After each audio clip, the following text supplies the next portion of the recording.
URA dollars around helping homeowners in certain areas to maybe rehabilitate their homes or sidewalks near it. Can you kind of talk if things are possible? Sure, that becomes a little bit complicated. First, any dollars that are expended have to be expended within the boundaries of the URA district. Most typically, there are a few residential areas that are within the boundaries of urban renewal districts. I'll use one example. When I worked as the urban renewal director for City of Lakewood, and we were redeveloping Villa Italia Shopping Center, to get the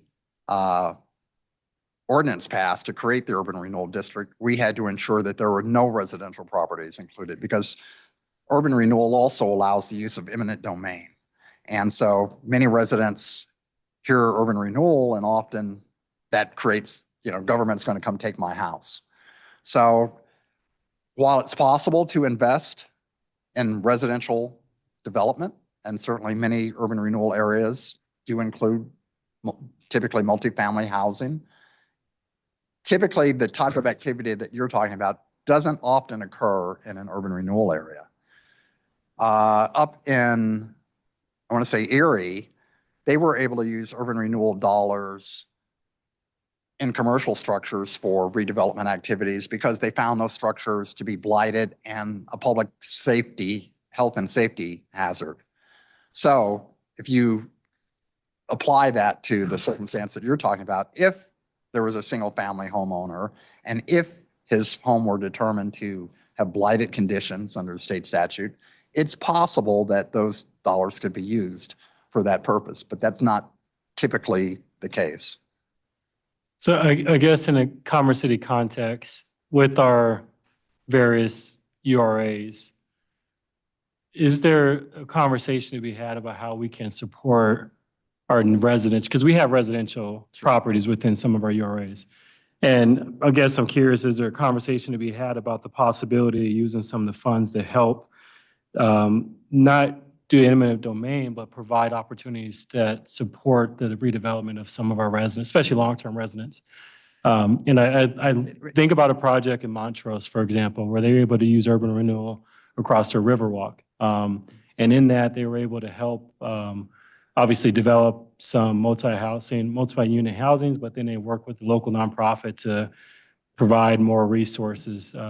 And there was a church down there, and they redid that with the historical society aspect of it. So I guess I'm curious around, maybe it's a future discussion around how we can use these dollars creatively to help our current and long-term residents have places to stay and hopefully keep them in our neighborhood for long-term. Certainly, I think it's an admirable goal. I think that there are a lot of nuances and every situation is a little different. So I'd be hesitant to say, oh yeah, let's go forward, but we can certainly investigate that. And what I hear you say is that being thoughtful about moving forward in a way that we can use it, that doesn't unintentionally create eminent domain or fears for our community, which I 100% agree. I just wanted to, I'm curious if that seemed possible. But I hear what you're saying about the risk and the challenges that it could create because of the term eminent domain and because of the investment within the community. That's something we got to be thoughtful of. And as I said, typically the investments are in public improvements because there's a public benefit to be. Okay. So that's the other component of it. Thank you. We also have Councilor Gardula who would like to ask a question. Sure.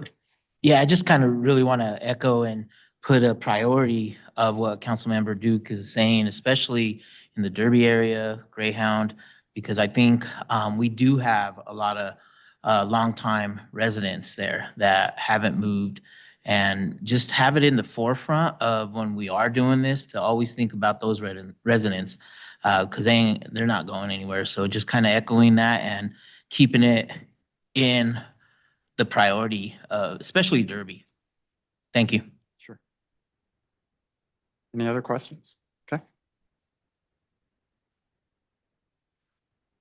So the organizational structure that exists today is a 13-member URA board. That's 9 city council, 1 at-large person that's appointed by city council or the mayor, and 3 external taxing entities under Colorado state law. Because the tax increment that's collected, particularly property tax, is often shared with other entities, the fire district, the water district, the school district, et cetera, we're required, Kathy's here to represent one of those entities, required to include those taxing entities that are affected within an urban renewal district as part of the board so that they have the opportunity to review the activities of the board and also be involved in the negotiations that take place between the urban renewal board and those tax entities regarding the proportion of tax increment that they receive. And I hope everyone's familiar with how tax increment operates, and I'd be happy to answer any questions if you're not. The executive director, the city manager, Mr. Rogers, acts as the executive director for the URA board. I'm the urban renewal director, and through various supervisors, I'll report to Mr. Rogers. The city clerk is the secretary for the board. The treasurer is the director of finance for the city. And we have external legal counsel who works through our city attorney's office to act as our counsel. On that particular issue and overall, there may be situations where I won't say the goals of the city and the URA aren't aligned. I think through the comp plan and strategic planning efforts, that's pretty clear. But how the activities may be carried out may create conflicts of interest. There may be non-alignment in those activities. The advice that we receive from our legal counsel may be different or in conflict, perhaps, between that and the counsel that the city attorney offers, the city counsel. The city counsel sitting as the URA board, we have to work primarily around your schedule to schedule meetings. And so oftentimes over the past several months, we've had issues that have come up at the last minute, be it land purchases or easement agreements, et cetera, that we have to fit within the context of the city schedule. So oftentimes, sometimes those issues get bumped or we have to, try and shoehorn them into the schedule. So as a result, there haven't been regular meetings. So that's all sort of related to this. And at present, there is not a formal agreement other than the bylaws about the relationship of the city attorney, Mr. Rogers' position, who pays for staff, how much staff time is allocated to these activities. It's not unique to this board, but that's certainly something that we'd like to consider codifying through an intergovernmental agreement that spells those roles out more specifically. So any comments about this? Any comments about, I know in the conversations I've had with you individually, there's been some concern about the lack of regular meetings. I know particularly when we have board members from outside the agency and their schedules aren't quite the same as yours, that has created some conflicts in their attendance. So, if anyone has any comments about that, any thoughts about that? I do. Sure. It has concerned me for a considerable amount of time that the URA meeting bounces around. So the assignments made by the other authorities to the URA, and in particular, the one URA director that boards and commissions appoints, have had meetings all over the map, including at 10 or 10:30 or 11 o'clock at night. I think that study sessions are actually a perfect time to, if it works out for everyone, a perfect time to have these meetings rather than on a city council night. And the reason I say that is because on city council nights, that's a formal meeting. Citizens get the full agenda in advance. They're able to speak. They're able to show up for meetings. They have public comment. And we need to honor our public and make certain that they know that they can speak at 6 o'clock as opposed to being bounced later in the evening because of a URA meeting. But I would love it if we could have these meetings on study session nights. Just add it on like we are doing this evening. This is a study session night. And if we had more business, meet more regularly. But at the moment, we don't have more business. So I can't tell you how often we should meet, but that's my opinion. City Attorney Zarzeki? Thank you, Mayor Pro Tem. To the issue of the URA having separate legal counsel. So when I started in this role in early 2024, I did meet with our special counsel, Caitlin Quander, who acts who acts as our special counsel for this URA, and asked this exact question, which is, how do other municipalities deal with sort of this juxtaposition between having a city attorney and his or her staff also provide legal counsel to a board that contains individuals that are outside of the employment of the city? She did provide me some very helpful feedback, which is that there was a fairly big change in 2015 when House Bill 1348 passed, which allowed for additional board members outside of city councils to join boards. And as an effect of or a result of that, we have seen a number of cities transition from having their city attorney's office representing URAs in a legal capacity to having separate legal counsel for the URAs. That's not to say that it's universal, but to just give you a snapshot of what that looks like. Cities that have transitioned to separate legal counsels from the city attorney's offices include Fort Collins URA, Lyons URA, Sterling URA, Glendale, Erie, City of Craig, Golden, Firestone, Delta, Colorado Springs, Arvada.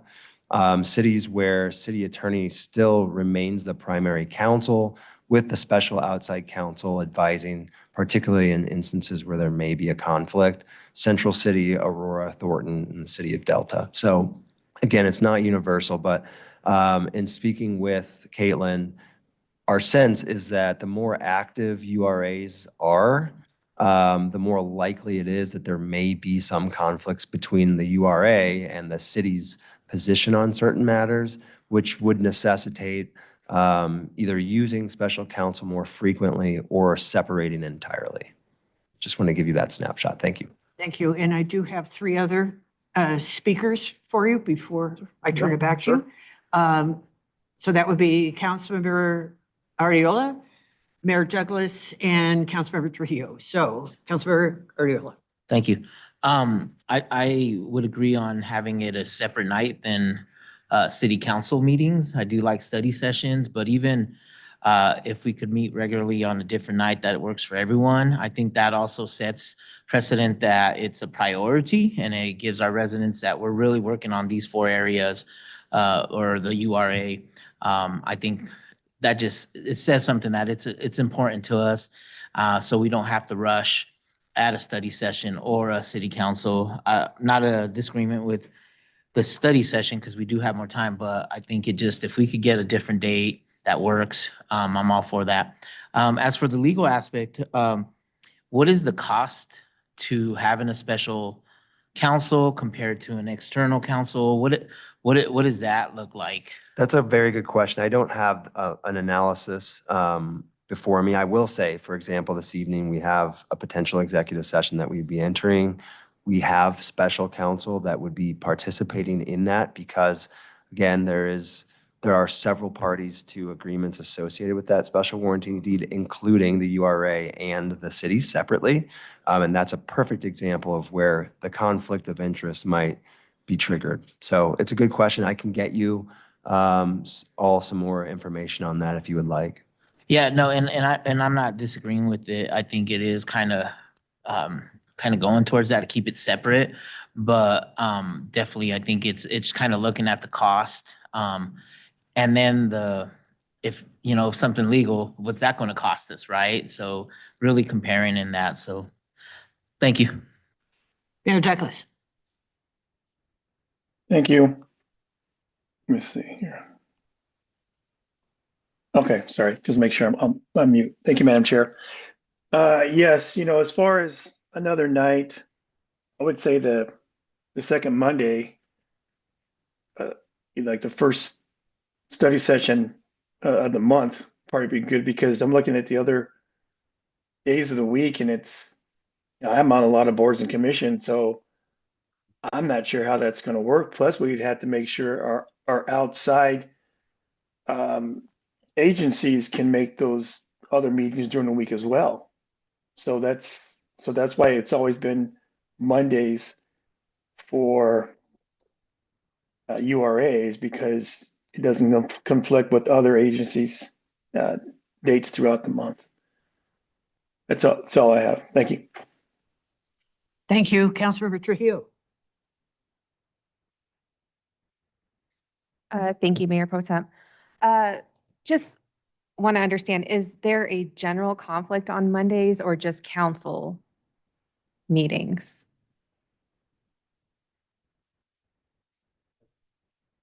No, okay. Yes, sorry, yes, sorry. So, yeah, thank you very much for the question. I would say Monday nights work pretty well. My request would be a more consistent cadence of meeting. And I would actually also like to request that even if we're unsure of what the agenda might be, that a placeholder is sent to those of us who are outside of the city council to put it on our calendars, because it's always, it's always fun to hit remove if it's when it's canceled, and that's fine. But I'd rather, I don't like feeling that I'm maybe going to come into a meeting unprepared because I'm just not sure of the exact, of the regular cadence. So, and I know that's not always possible because things will come up, but that would be my request. Thank you very much for the question. Commissioner Amador. And for me, Mondays would be work fine. And like, it would just be to get, like, if you're doing an agenda, like we got it today, or at least it popped up for me to read all the stuff like an hour or two before I got here. So I was like, oh, okay. Great email to get, an hour or two before to sit down and try and do it. So that's the biggest thing, is just kind of consistency, because we really haven't been, I've been on it for 4 years, haven't been very consistent. And, we, a lot of times are like the executive sessions are like, oh, we got to do that tonight. Or we just have a 5-minute meeting to go over something. So they're very inconsistent, but Mondays would work fine. I don't have anything for the other stuff on Mondays. Great. Commissioner Henson, I completely agree with you, and it's something that I brought up at a recent meeting herself, is the establishing a regular cadence. But I guess I have a question about whether or not our bylaws create a barrier to having a regularly established meeting. It's my understanding, City Manager Rogers or City Attorney.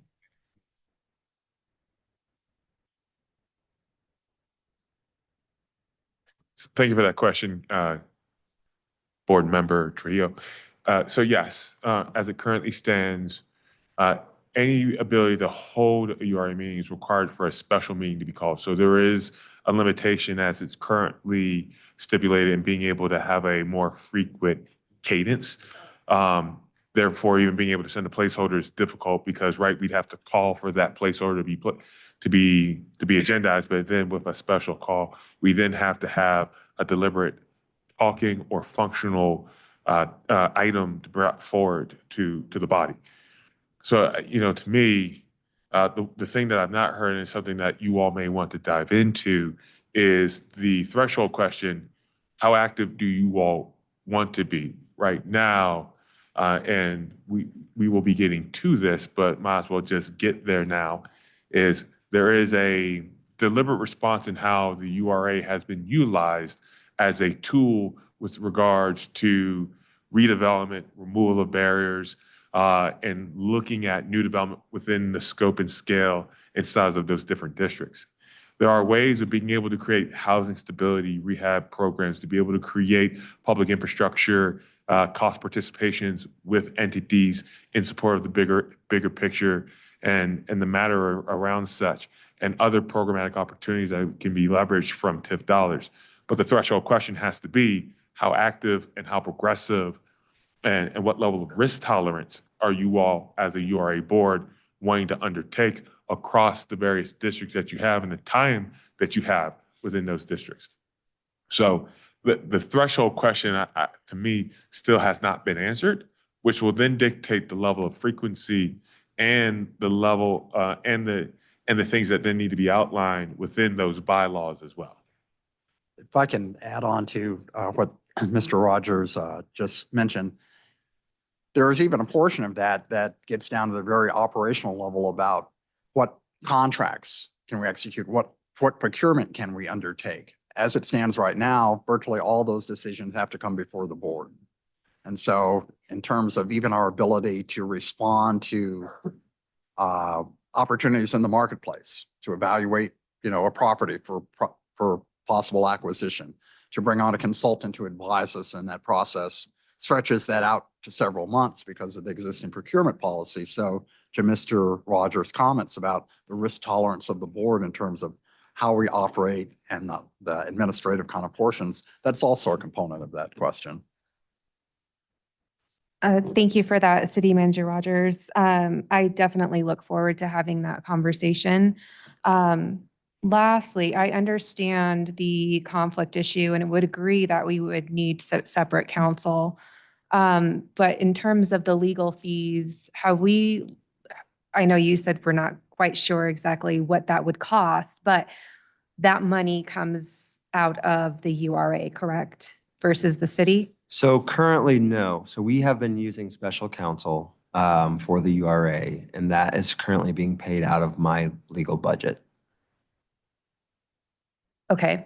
I guess to answer your question, yes. if the URA chose to go in a different direction, wherein the URA is meeting more frequently and would have separate legal counsel, then I think it would be appropriate to have the conversation about the URA paying for its legal fees separate from the city attorney's office budget. Yes. I agree. Thank you. That's all I have. Can I say also that we have administrative recommendations that are coming up in a couple of slides? So we can talk about those then also. Mr. Dukes. Thank you. I just want to jump in and say, just to echo, is it Commissioner Guardiola? Right now we're commissioners. I appreciate his comments around, having a separate night. And I think in an ideal world, we have a separate night. But I think the intent and the heart of it is like, we need to prioritize time consistent. I'm hearing that across what everyone's saying. We had this discussion, as you remember, like a couple years ago, and we went out and did a doodle, and then we had transition in the role. And so I guess I bring this up tonight around the sense of urgency. I think if we leave tonight saying, yes, we want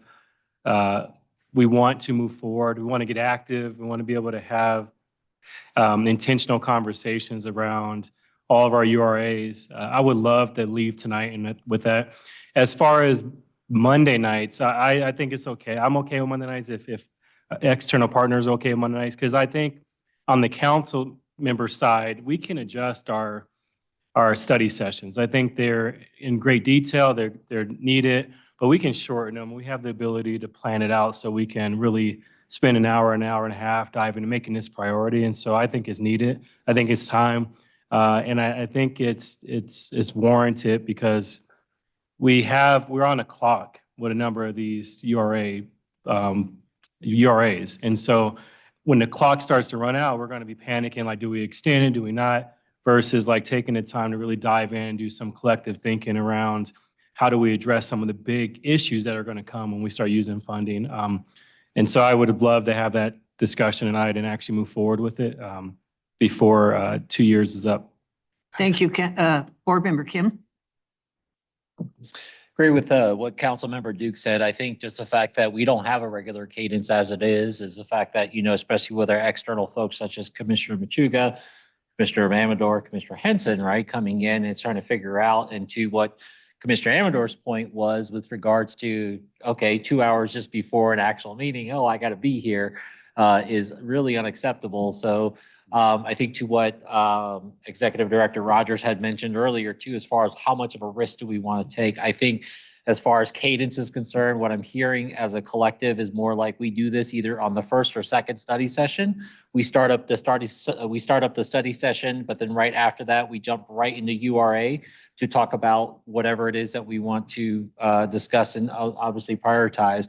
There's definitely a lot of, my opinion is that, there's a lot of things that I think we could do within the URA realm that, such as what other folks been mentioned with regards to Derby, right? I mean, we would love to see the Derby Review Board be a part of this as well, potentially, to maybe provide some insight as well. Maybe changing that up, but that's just, anyways, but that's just my 2 cents. Again, I would agree with that. And You know, it has been a lot of years wanting to see these projects move forward. And the only way to do that is to become consistent and take advantage, leverage the enthusiasm of the people who are participating on the URA board. And this is a great opportunity to move it forward. Thanks, everyone. Any other comments, questions, thoughts? Nope. Okay. Part of the request then, and I want to make sure to ask it, is to give us some guidance to go forth on the intergovernmental agreement to sort of codify then the relationship of the various city agencies and the URA and the operations. So am I hearing that the board would be open to looking at draft recommendations about what that IGA might constitute? Yes, Director Ware, could we do the other slides just to make sure Sure. we have those before we make Sure. further decisions? Sure, absolutely. Thank you so much. No worries. So this gets into the discussion then about the strategic portion of the URA and the 4 districts, URA districts that city or URA board currently oversees. There's the Derby Business District. It was the Urban Renewal Plan was adopted in February of 2009. Those urban renewal plans have a lifespan of 25 years. So it'll be coming up soon in 2034 in terms of its expiration. There's Mile High Greyhound Park, Phase 1. Phase 1 refers to what you see out there today, most of the multifamily development that's occurred, constructed and built by Del West. To the very east, there are still vacant parcels. There's the hotel that sits on one portion of that parcel. To the north of that is a Tract A, and south of that is Tract B. And so some of you who were here before remember that DPC developers came in with proposals for Tract B, and those were never implemented. There's Victory Crossing, the properties on which we presently sit, and there's been renewed discussion about what should happen and what will happen at Victory Crossing. That was adopted in April 2005, 2005, has a 25-year lifespan, so that lifespan expires in 2030. It's coming up very soon. Then there's Sand Creek, which is at the very southern portion of Commerce City. That was the most recently adopted in July of 2022. And so that expires in 2047. The supplemental packet that you receive goes into more depth in each of these districts, identifying the objectives, the resources, and the actions that have been undertaken. And I'm happy to go into that in some detail if you'd like. I know Derby's a particular interest area for many of you. Any questions or comments at this point before I go on? I have a question Sure. about the commercial that was planned at Mile High Greyhound Park. Okay. There were several commercial entities that had agreed to build there. What has happened with those? Those proposals have been withdrawn. It really came down to 2 factors. One, the cost for site improvements was significantly higher than was anticipated. And then the market changed. One of the major users there was Chick-fil-A, and they withdrew their interest in the parcel for a variety of reasons. The site cost impacted their development costs as well. But the retail market has changed pretty dramatically. Fast food restaurants are struggling, including McDonald's these days. Casual restaurants are struggling for a variety of reasons. And so, those were the reasons that those were withdrawn. We are continuing to work with brokers and other potential users to market that particular site, as well as other sites in the urban renewal area. So hopefully, in the near future, we'll be coming back to you with some proposals, but that's what happened in that particular instance. Yeah, and I think there was a Village Inn and also coffee. I'm forgetting the name. People love it. There's a long Dutch line. Brothers, Yeah. they were all part of that that same Right, proposal. exactly. Honestly, I also think that as time went on, the vision of what the board and city had anticipated for mixed use, fairly moderate density development at that location became less likely. Became more oriented towards drive-through restaurants and isolated pad sites. And so I think at some point, that discussion about, what is the reality of the vision? And we probably need to revisit that given today's marketplace on all of these areas, but what's the reality of the marketplace and its conflict or alignment with the city vision for development of these properties? Finances change all the time. The market changes all the time. So I think part of the role of the Urban Renewal Authority is to be flexible and fast in its execution of its responsibilities to respond to those changes as they occur. I agree. And it's helpful if the URA is made aware of what's occurring as well. Sure. Councilmember Jukes. If I may, just very quickly, some of the topics around the end users, were shared in certain confidential forums. So I would also then, with respect to the topic around parcel B, the previous iteration of the URA board did receive an email on September 19th of last year. So I will make sure that this iteration of the board has what was communicated at that time.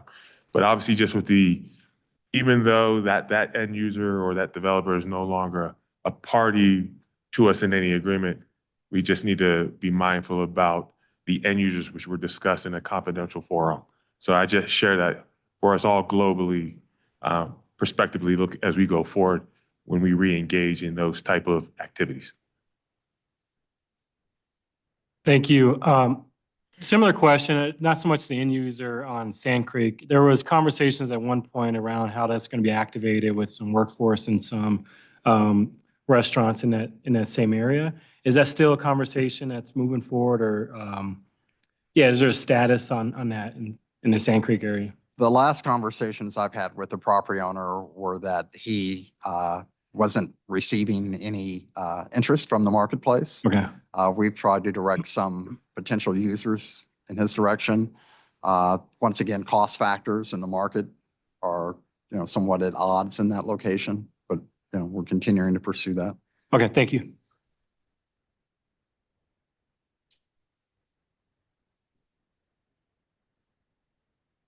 Councilmember Ardiola? Thank you. Any update on the post-secondary site on the northwestern side of the Greyhound Park? Track day, that's what Track. you're referring to. Yeah.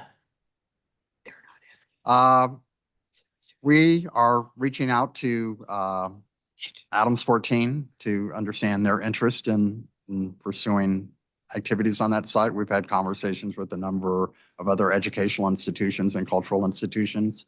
At this point, we don't have any solid plans or proposals to put forth to you, but we're continuing to pursue those discussions.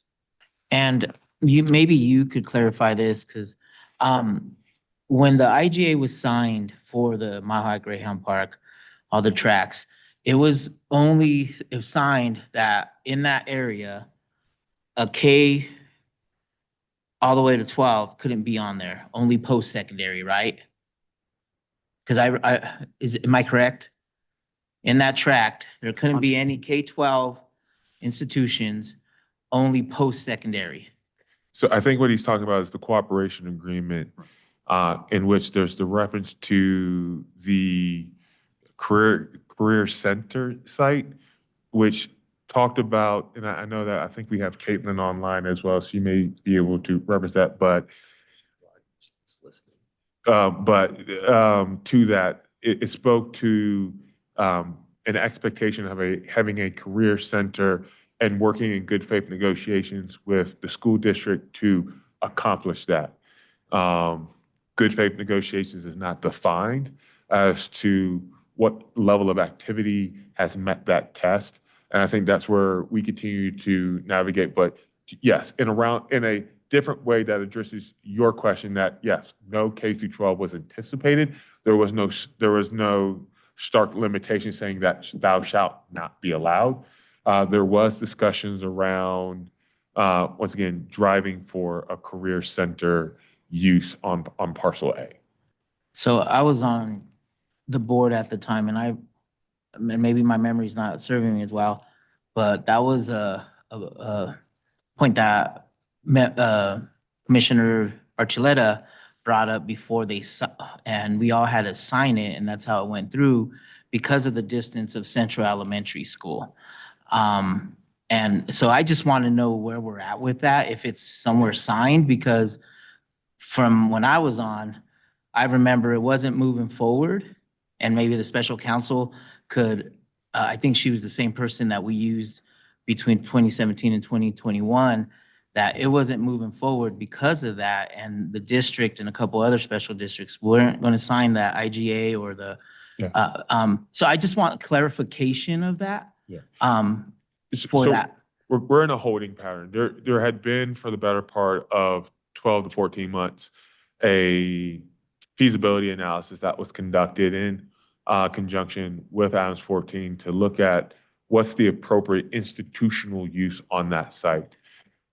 When we were under contractual arrangements with DPC, they were going to be serving in, to some extent, a construction arm for that facility once we were able to identify size, use, and cost. We had presented some initial information to the board at the end of 2022 and leading into 2023, which then sprung us into that feasibility analysis. We have collected that information. That information has been shared. Now it gets back down to, are we willing to then take the next step for actually activating and making that analysis a reality? Is there still a desire in Adams 14 in wanting to partner with this, the URA and or potentially the city in actuating or effectuating that potential feasibility study? But in order for us to do that, we need to have a level reset with the board, given now that DPC is no longer at the table, and how we go back out to the market. Are we still doing this in coordination and collaboration with Adams 14, or is it something that then requires some reimagining our part in ensuring that we're getting the right external partner to help us bring an institutional use as identified? Okay, thank you. Mayor Douglas? Thank you. Thank you very much, Madam Chair. I guess going back to the URA, yes, that was the agreement. It's supposed to be a secondary education spot as an alternative. And I was going to ask, we do have meeting with 27J, I'm sorry, Ad 14, because that whole dog track site is really lacking retail. If it's possible to make A and B a retail site, because it seems like the property, I guess, is the B that is south of the hotel. Their property also was shrinking in size because of the construction of CDOT and then drainage. It just seems like that just kept shrinking. And so maybe we could put that out there if A and B could be retail, commercial, and talk with our partners with that. I think that is definitely a conversation that we would love to have and want to have with Adams 14 with respect to the reposting for a development partner.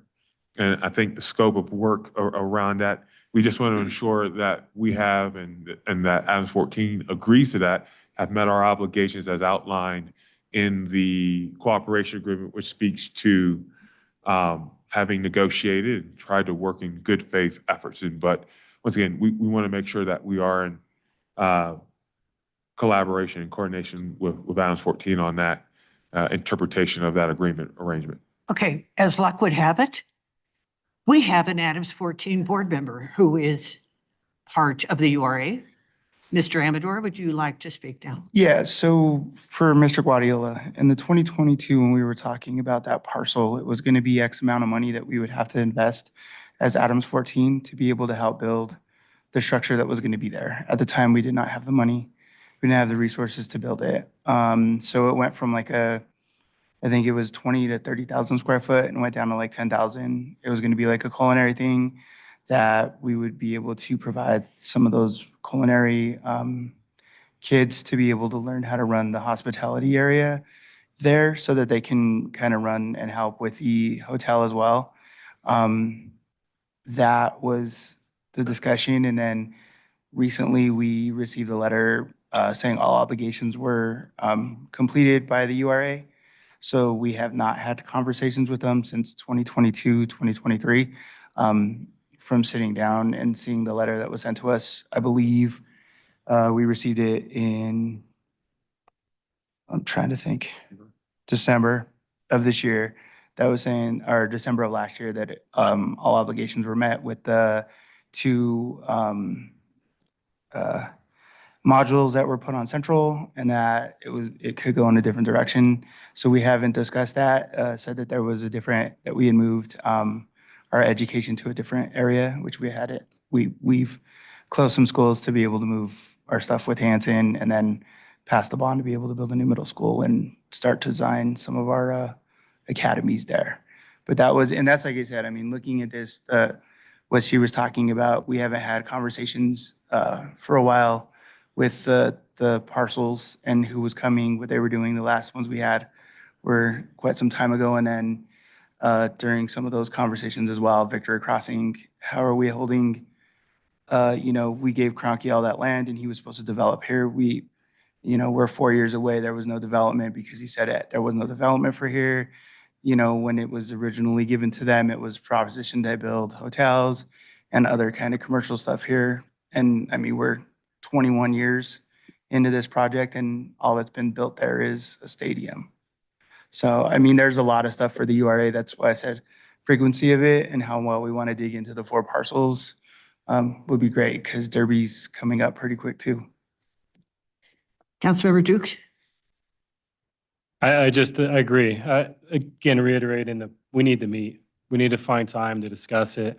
Because even through this conversation, it's been there's been gaps, right? And so I think that the sooner and more often we can connect and use our collective thinking to actually move things forward, I welcome that. So then like tonight, we don't have to feel rushed where we have to like go through the history and we can actually make some decisions. So I completely agree. It's been a while and I'm on board to be more active as much as we can be. And Mr. Zarzeki has the outside counsel on the line if there are questions for her. Yes, Caitlin, can you raise your hand to make sure that you do have access? Great. Hi, Caitlin Quander, Special Counsel for the Authority. Actually, I think the conversation that just happened with Director Rogers and then the additional comment, I just wanted to flag that the other obligation in the intergovernmental agreement that was agreed to at the time of the plan adoption, so going back, 2018 now, was to make a payment of $330,000 to the school district for modular buildings, and that payment did occur. So I just wanted to kind of clarify there were sort of 2 pieces to that IGA, and that piece did happen. So thanks for raising that up, Commissioner, because you mentioned it. Keep moving. Any other comments or questions on this particular? Councilmember Dukes. I guess I do have just a comment. In the spirit of moving forward, like what's necessary for us to vote on or make decisions tonight so that I don't want to rush like the colleagues, but I think it would be helpful that we move forward and say, what do we need to be more active, have a consistent meeting, and then from there, what's needed for agendas, whether it's bylaws or whatnot. I would love to know that direction. Sure. So I'm going to briefly cover this slide and then the next slide hopefully will answer your specific question. Because these are all components right now that for the most part don't exist. Each of the urban renewal plans that was done for each of the areas was done at a particular time with a particular focus or philosophy. Out of the 4 districts, Victory Crossing and Mile High Greyhound Park, secondly, probably have the most distinct vision that was outlined. Victory Crossing, I think, probably came about And the detail included in that plan, because there was a private property owner that was fully engaged, who had a specific outcome that he was looking for, Mile High Greyhound Park, went through a couple of iterations before you had a master developer who came in with a vision and a development plan. And so that's moved forward. Derby is a concentration of a variety of property owners and individuals with a variety of objectives and goals, not necessarily consistent with each other. And so it lacks the kind of cohesiveness that is necessary for a plan to move forward. And that has to be done in partnership with the individuals who reside and have businesses in those areas, not just with the city taking action on its own. And that's been part of a challenge. But all that is to say that what we'd like to do in a future meeting would be to bring back a vision that is inclusive of all of these areas, that is in alignment with the comprehensive plan and the goals of the city, that then puts these areas into that cohesive whole rather than where they exist now, which is as sort of desperate parts of a puzzle. So that includes objectives for each of the districts. It talks about infrastructure, development, job creation, community engagement, et cetera, affordable housing. It will, excuse me, it will address the tools for implementation, be it tax increment financing, other incentives, partnerships, grants, land control, et cetera. And then as important is measures for performance, because right now it's, it kind of rolls along. How do we know when we're successful? How do we know when we're not successful? And so to begin putting together an annual report, a dashboard that talks about progress and reviews those objectives and goals on a regular basis to make sure that they're aligned with the direction that we want to go in. All right, having said all that, now to your question, Councilman Dukes. So the action steps that we're asking for are to identify URA meetings on those days that are separate from regular city council sessions, to establish a regular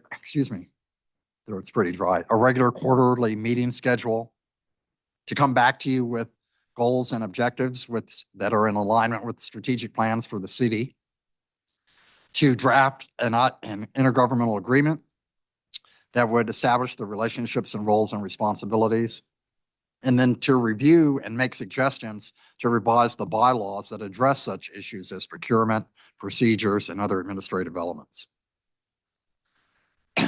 So I'll reiterate what I just said.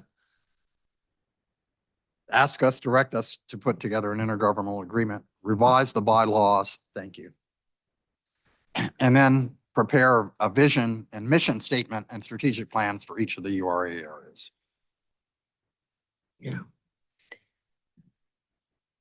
Thank you. I did want to also make the point that people on the city council who weren't serving in 2022 or weren't on the URA might not know about Sand Creek, but Sand Creek was a landfill. Yes. It was Super an fun environmental nightmare. It's a super fun site. Right, it's a super fun site. So the URA wasn't technically for housing or that kind of thing. It was literally designed to help them cover the costs of the environmental cleanup that they were going to have to do. And it was going to be warehouses. Right. Nothing more complicated than that. And they are actually one of the metro districts. But all of that was done in order for them to be able to afford to do this project, which I don't believe is happening. No, it's not happening. So right now, Sand Creek is not probably top of the list when it comes to URA projects. I think on number one, we mostly agreed, it seems to me, other than one person, that we go ahead and have these separate from city council meetings, but do it on a study session night. Concurrence? Yep. Okay. Is quarterly acceptable or every other month or what? Councilmember Ardila? Okay, I'll clean you, so to speak. Councilmember Trujillo? Thank you. I would prefer to do every other month.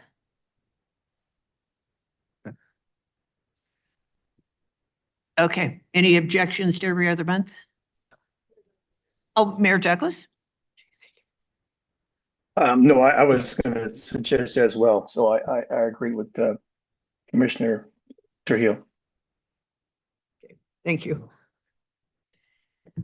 And just to clarify, since I've called everyone by various titles tonight, any number of titles I've called them by, what are we? Are we board members, commissioners? I know we're not city council members. I've made that mistake multiple You are times. board members. Board members. You are a chair, vice chair, and then board members. Alrighty, thank you. And you are an executive director Yes, ma'am. and you're a director. Alrighty, we need like signs. Or hats. That would help. Yeah, exactly. Okay. Align URA goals with citywide strategic plans. I don't know. Or have a discussion as to where they ought not to, but anybody? Okay, you're okay with that? All right. Execute an agreement with the city that establishes the relationships, roles, and responsibilities of staff. Okay, we're good with that. And review and appropriately revise the bylaws to address issues such as procedures, procurement, and other related administrative elements. All righty, we're good with that too. Okay. Any objections down there? No. All righty. Okay. Next steps. I think we're Okay. covered. Direct the staff to develop an intergovernmental agreement that outlines the roles, responsibilities, et cetera. Right? Good. Revise the bylaws.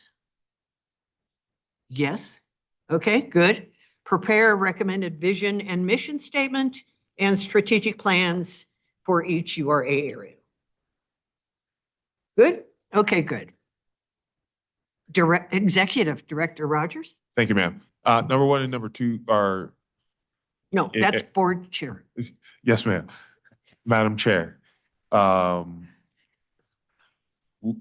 the city attorney and Caitlin, if she was in person, would probably kick me underneath the table or beat me with a sock full of soda cans, is that number one and number two should be rather perfunctory, straightforward, and kind of outlining operative roles and things that allow for us to have more frequent and consistent business in front of you all. I would say with number three, we should come back to you all at an additional future study session or at that time, maybe regular meeting for the URA to really tease out what are you all looking for in that vision and mission statement. What, from a policy perspective, both short, midterm, long term, that you would all like for us to accomplish both on project activities and programming within the four definitive areas.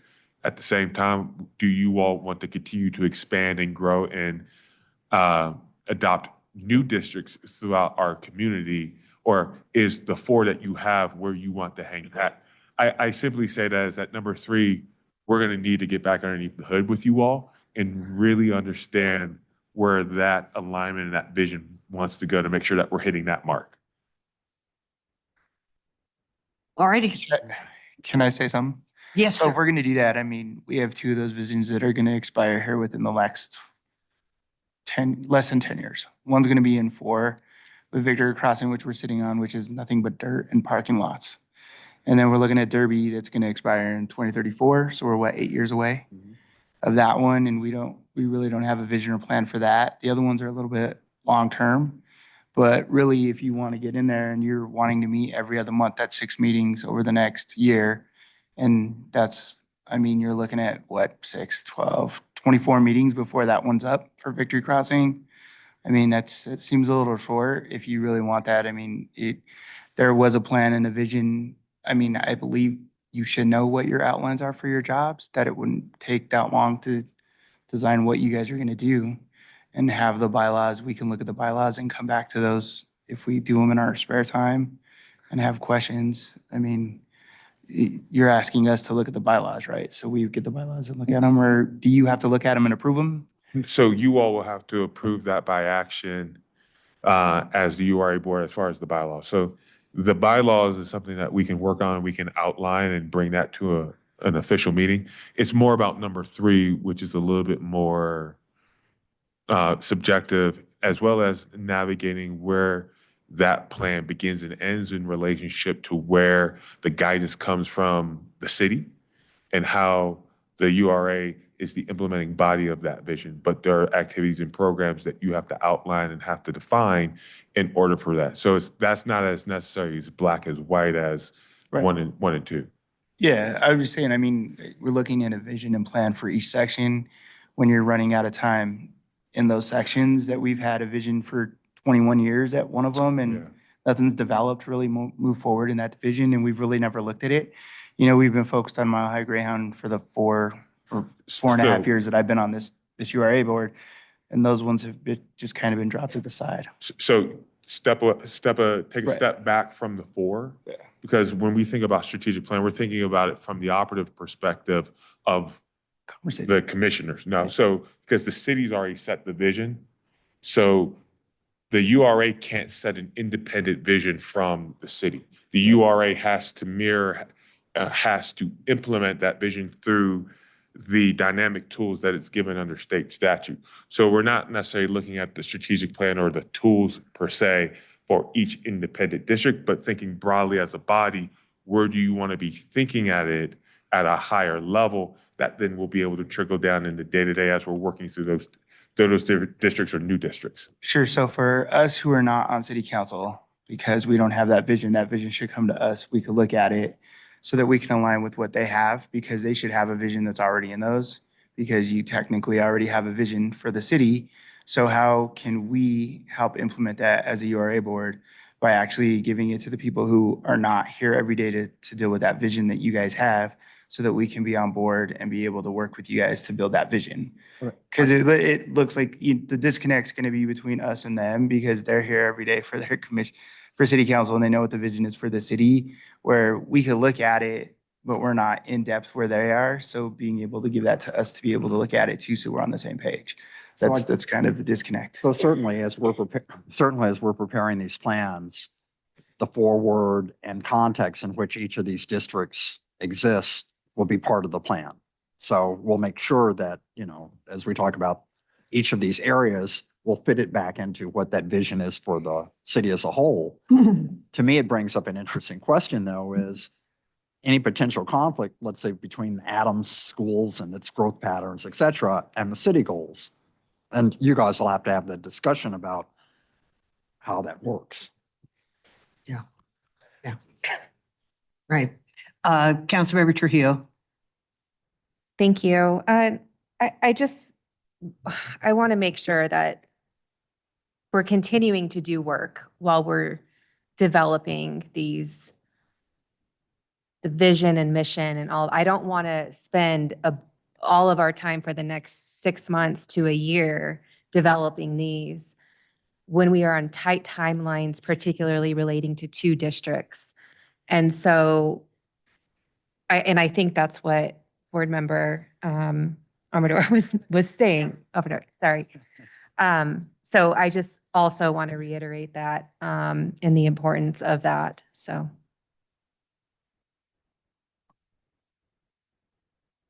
There's urgency. We get it. Yeah. Councilmember Dukes. Oh, sorry, Board Chair member. Yeah. I just wanted to agree, double down on that. And what I'm hearing, what I'm hearing is being said is that we already have a outline with our comprehensive plan, strategic plan, and then the URA strategic goals within these 4 areas. So we can easily share it and spend a couple meetings to say, here's how it aligns, and use it as more of a proof point. Are we on track? Yes, no, versus like 6, 7 months around. I know everyone loves mission, vision, and goals, but we don't have to spend a lot of time on it. Or we want to be thoughtful in the time we use, so it doesn't have to spend a year, 6 months on doing that. There's nothing saying that these can be overlapping concurrent activities and operations. Once again, Derby, so once again, what we do in Derby, what we do in Victory Crossing, what we do in Mile High Greyhound Park does not change day to day. But the bigger picture, when those areas have sunsetted, what does the URA then do? And that's a bigger question that has remained unanswered. I don't know if I can't even say if the question has been asked of you all to be thinking beyond the 4 that you have and the timeline that you have in those 4. So that's where number 3 is really trying to go, if I'm putting a finer point on it. Derby's been defined, Victory Crossing's been defined, Mile High Greyhound Park's been defined. But once again, you've got 5 years, you've got 9 years, you've got 25 or 21 years, and then you have Mile High Greyhound Park, that's got till 2040. Actually, that's variable because of how we were able to establish that one. But the bigger picture is you have 4, and when those 4 are gone, what is the URA? Who is the URA? Okay, Councilmember Dukes? Yeah, you bring up a great point, Executive Director, and I wonder, so when we meet, is it possible to break that out? Because while I understand what happens, the urgency or the thoughtfulness of saying, what is the URA after these TIFs expire is important. Right. And the urgency of getting things done now is equally important. So it could be thinking through the short-term vision and then spending time in a year or so to think about the long-term vision. Because I think the urgency, what I'm hearing from everyone is like, it's time. It's time to get active. It's time to move. And the more time we think about this long-term vision, we're gonna be spinning, right? And I think that's what's been happening. And so I love I put that out there because I trust you and your team to think about that around how do we wrestle with these 2 beautiful constraints, right? And figure that out. 1 and 2 will allow for us to do both of those things, short-term and long-term, effectively and efficiently, and to be able to have those discussions with you all in a more clipped cadence that will allow for us to, once again, deliver on the controlled urgency and to be able to be thinking on the big picture and the aims that meet the outcomes that are desired by the community. So. Okay, thank you. And I would like to also add that there is a technical report that was done for 72nd and Colorado by the Planning Association. What do they call themselves? ULI? ULI. And I think that would be useful to provide to all of the URA board members because that was potentially another URA area. Was 72nd in Colorado. The station area plan. Right. There you go. Thank you very much. Okay, then I think that we have everything you need, correct? Oops. Okay, Councilmember Trujillo. Thank you. I would like to set our next meeting before we leave today. It is my understanding that we Is it have the 9th? March 9th. Okay. All righty. Thank you. I like it. Machines. All right. I need a motion to enter into I should tell folks that we will return for the study session as soon as this executive session is over with the Urban Renewal Authority. We were supposed to be back in here at 7:30. However, it is now 7:18 and the executive session was expected to last a half an hour. So it might be closer to 8 p.m. I need a motion to enter into an executive session of the Commerce City Urban Renewal Authority pursuant to CRS 24-6-402 4B for the purpose of receiving legal advice related to a special warranty deed. Do I have a motion? So moved. Alrighty, and a second? I'll second. Okay, we have a motion and a second. Is there any discussion? Okay, all in favor, say aye. Aye. All opposed, say nay.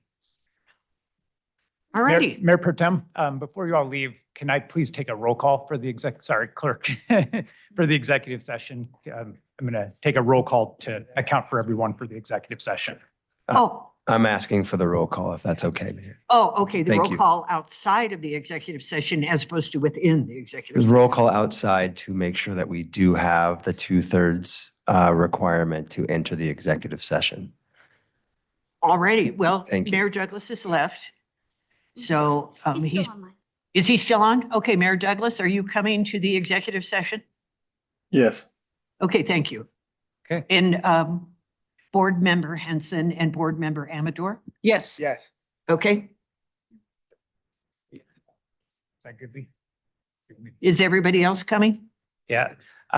You want to Vice do it Chair, why don't I formally? just do the full roll call? Alrighty, Okay. Chair Douglas. I think we are. Present. Okay. Vice Chair Noble, present. Board Member Guardiola, Yes.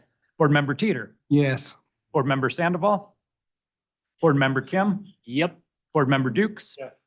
Board Member Trujillo, Present. Board Member Young, Yes. Board Member Henson, Yes. Board Member Amador, Yes. Board Member Manchuga. Yes. Thank you. And Ms. Quander and Board Member Machuga, we'll be sending you a separate Zoom link for the executive session in just 1 minute.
And seeing no further business, I will adjourn the URA meeting and reconvene the council study session meeting.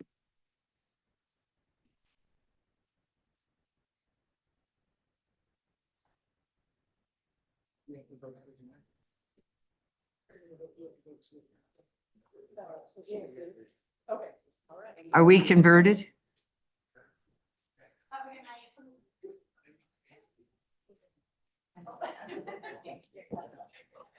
All right, I'd like to invite Jenna Hahn, Director of Public Works, forward to introduce the presentation, which is a project update from the Colorado Department of Transportation on E270. No, just plain old 270. Good evening, Mayor Pro Tem, and City Council. It's nice to see you all. I am Jenna Hahn, Director of Public Works. For those of you I have not formally met in our study session previously, nice to see you. Tonight, I am joined by 3 representatives from the Colorado Department of Transportation who have been an active, who have played a very active role in getting their I-270 project to this stage. And they're here tonight simply to provide an update and answer any questions that council may have. So at this time, I call Mr. David Marinich to introduce CDOT's presentation. Thank you, and our apologies for coming back late. You've been here since 7:30. Appreciate it. No problem. I don't mind at all. Thanks. Thank you for having us here tonight. I'm going to test this real quick, make sure it works. Okay. I'll just do that. Next slide.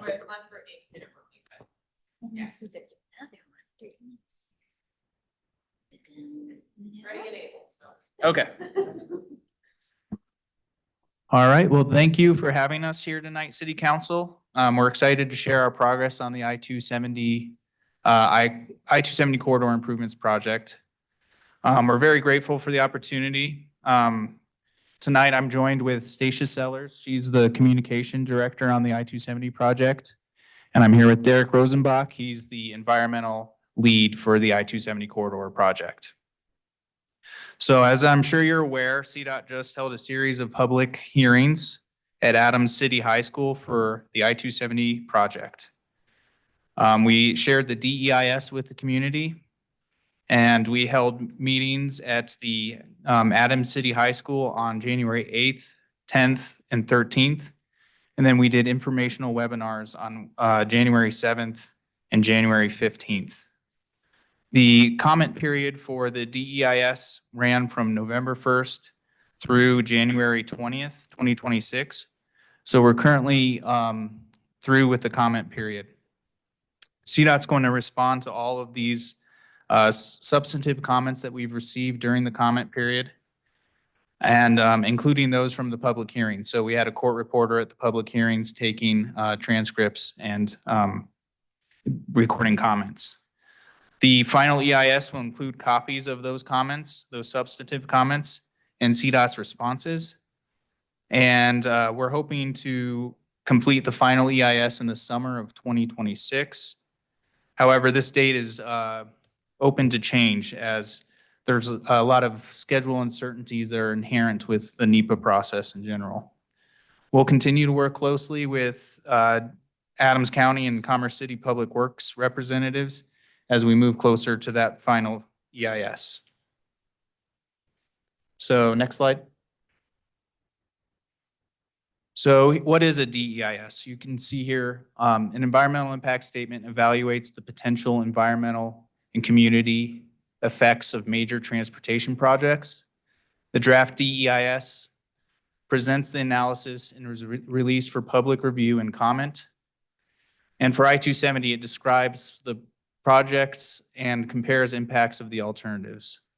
One thing I really want to stress is that the draft EIS does not make a final decision, and public comments inform the final EIS.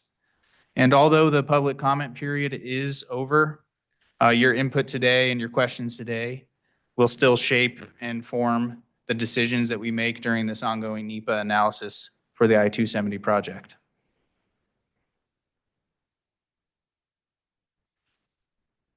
All right, the EIS, excuse me. The draft EIS is organized into 6 chapters, supported by technical reports and appendices that contain more detailed analysis. The executive summary provides an overview of the project, alternatives, and major findings. Chapter 1 through 3 cover the project background, purpose and need, and the range of alternatives considered.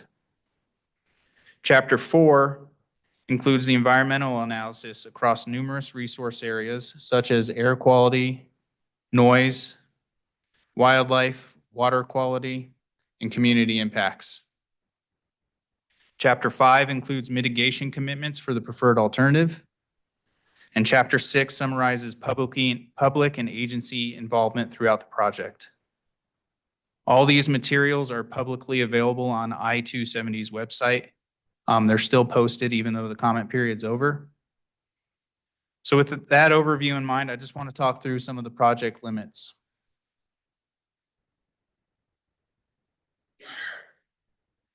I-270 runs through Denver and Commerce City and serves residential neighborhoods, industrial areas, and major employment centers.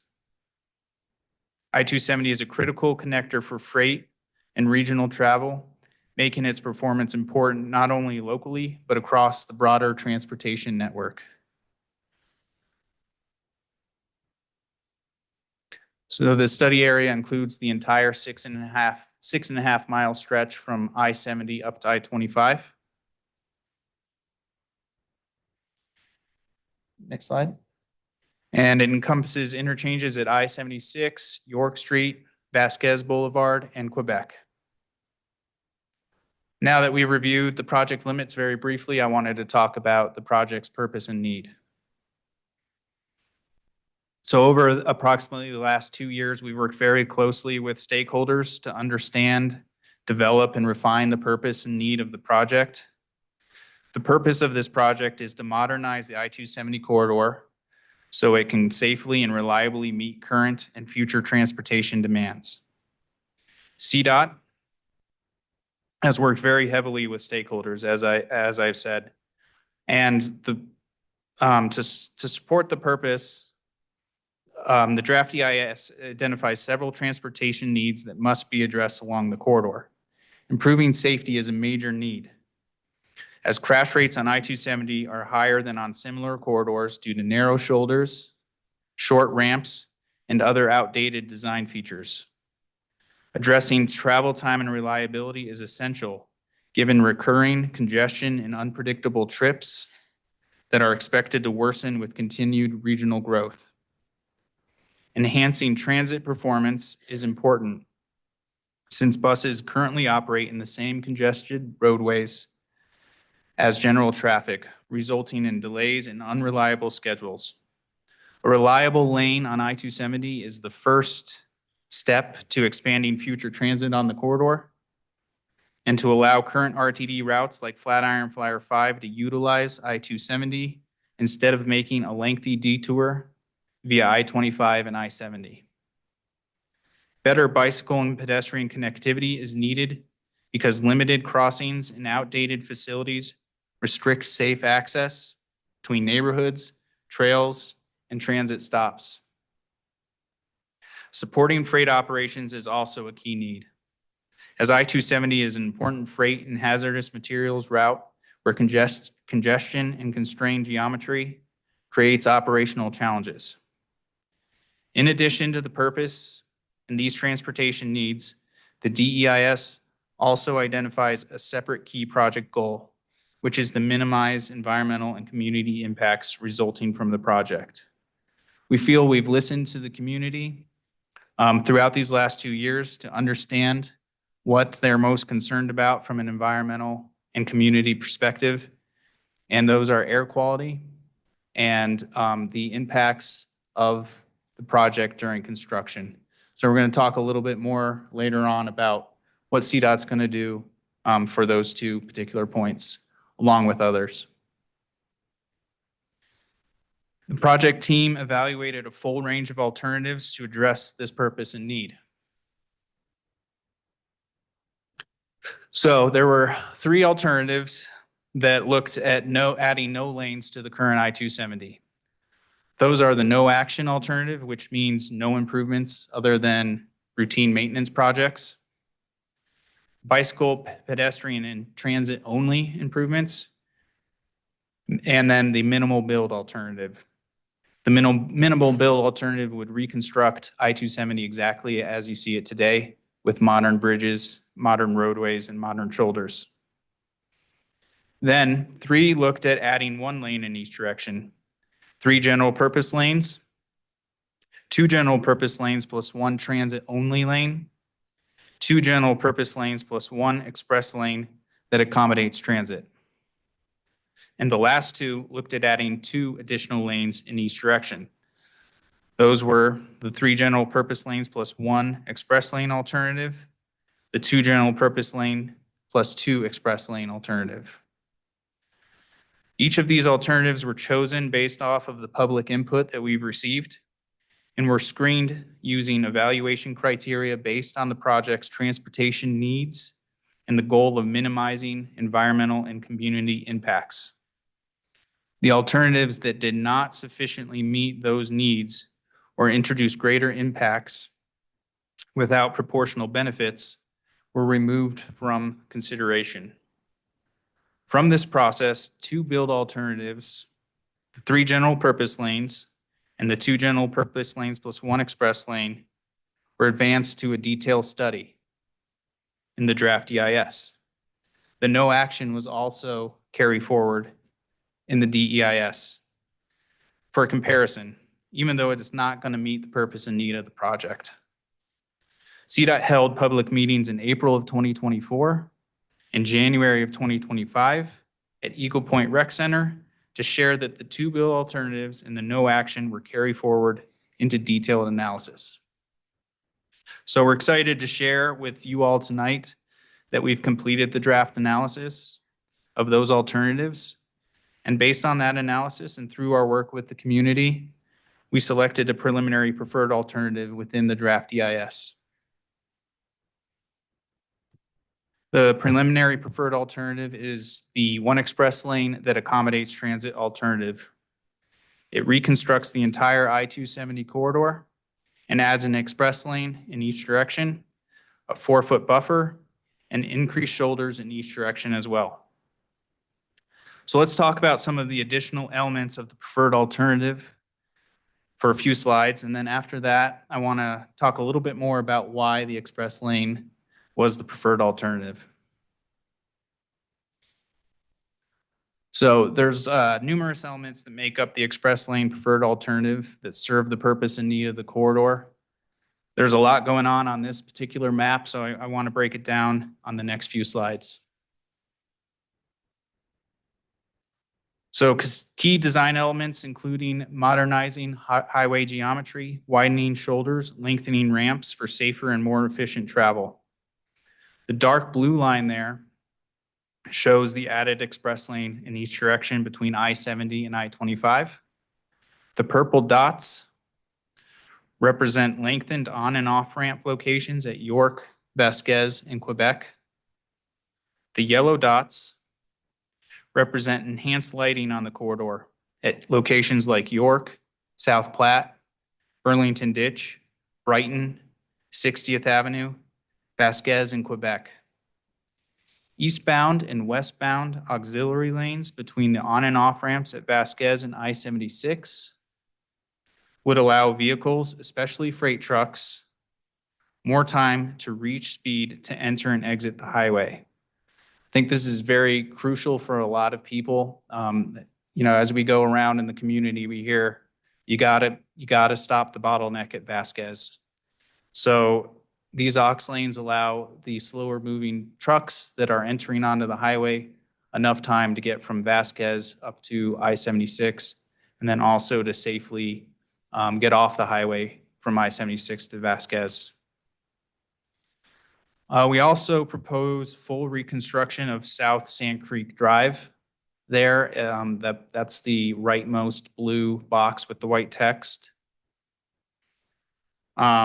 And yeah, I want to keep breaking it down and take a look at the interchanges next, bridges and interchanges. So the project would also replace the aging bridges and improve interchange operations for safer and more efficient travel. The black circles represent interchange movements at I-76 and Vasquez. TDOT proposes a full interchange reconstruction at Vasquez that removes the full cloverleaf and eliminates the existing short merging and weaving issues, which I just talked about. The movement from I-76 onto I-270 would be consolidated into a single entrance point, which would also reduce the bottlenecks that we see on a every morning basis. It reduces vehicle conflict. And then meanwhile, the current single exit from I-270 to York and I-76 would become two separate exits to reduce sideswipe issues and crashes that we see on a quite frequent basis. The blue squares show full bridge replacements at York, South Platte, Burlington Ditch, Brighton, 60th Avenue, Vasquez, Vasquez over Sand Creek, and 56th Avenue. Next, I want to take a look at some of the multimodal improvements that the project would provide. The project is going to update pedestrian and facilities at all of the reconstructed bridges and include new sidewalks, multi-use paths, RTD stops, and improved lighting across the corridor. Trail improvements that result in better visibility, safer crossings, and enhanced connections to the South Platte River Trail and Sand Creek Trail are also part of the preferred alternative. The yellow and green lines show added or improved sidewalks and trails at York, South Platte, Brighton, a pedestrian underpass at Vasquez, and a pedestrian overpass near South Rose Hill. The orange arrows show improved wayfinding for all the trails in the area: South Platte Trail, Sand Creek Trail, and Clear Creek Trail. The blue dots show added RTD bus stops at Quebec. These combined elements would work together to improve safety, mobility, and multimodal access throughout the corridor.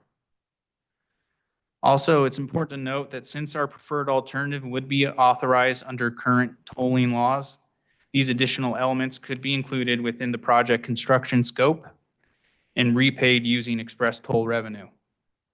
Some other tolling pilot projects available by federal highways do not comply with those federal rules and are much more restrictive on how tolling funds could be used. Let's shift gears now and talk a little bit more about the benefit of the express lane. Express lanes provide travelers with a reliable, free-flowing option, particularly during peak congestion. They are free for HOV, 3+ carpools, motorcycles, and transit vehicles, which help prioritize high occupancy and multimodal travel. Other drivers, such as private vehicles and trucks, can use the express lane at their choice, giving them flexibility depending on their travel needs.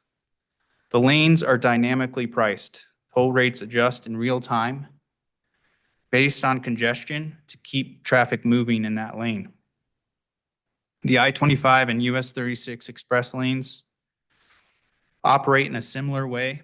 So this approach builds on a proven system familiar to many Front Range travelers. By shifting some vehicles into the express lane, traffic in the general purpose lanes also moves more reliably. The extra express lane prioritizes moving people with less cars. Let's look at some of the other benefits of the preferred alternative.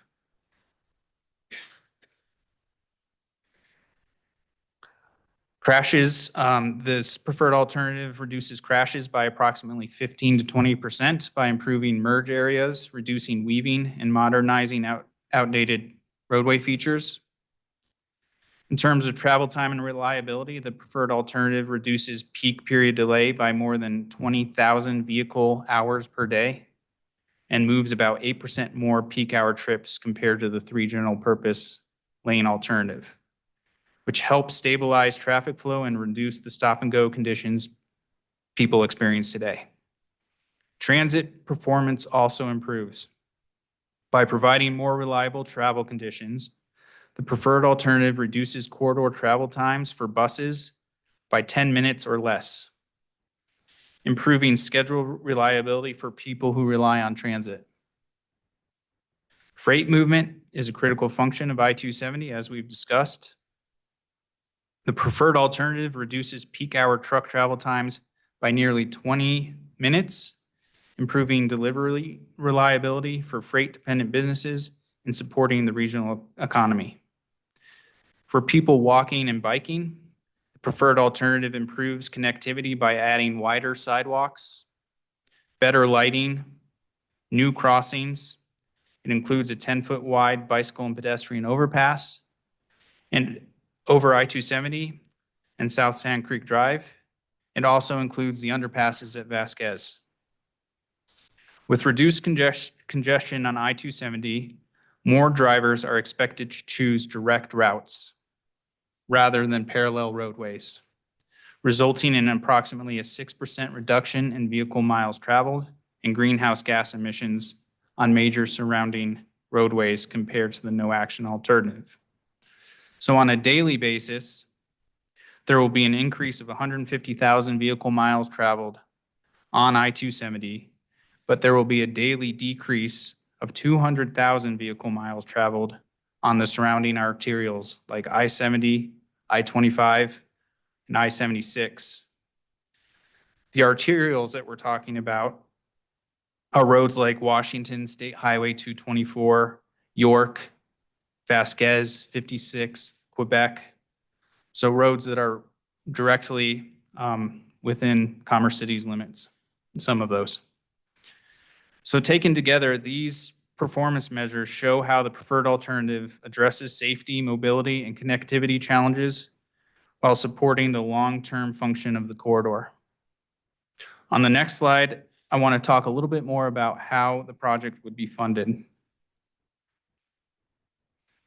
The estimated total cost of the preferred alternative, including pre-construction and construction costs, is $806 million. It will be delivered through a combination of state and federal funding sources.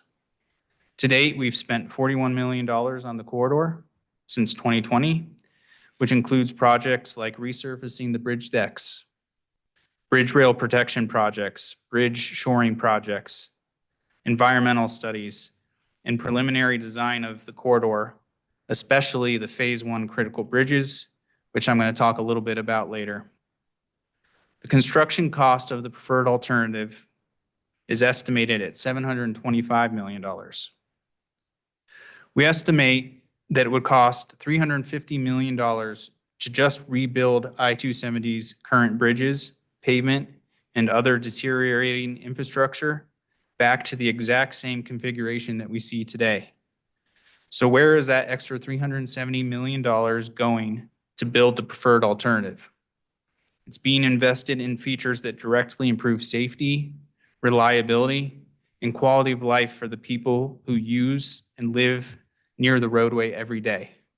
This includes those wider shoulders that we were talking about so that emergency responders can reach crashes faster and clear incidents sooner.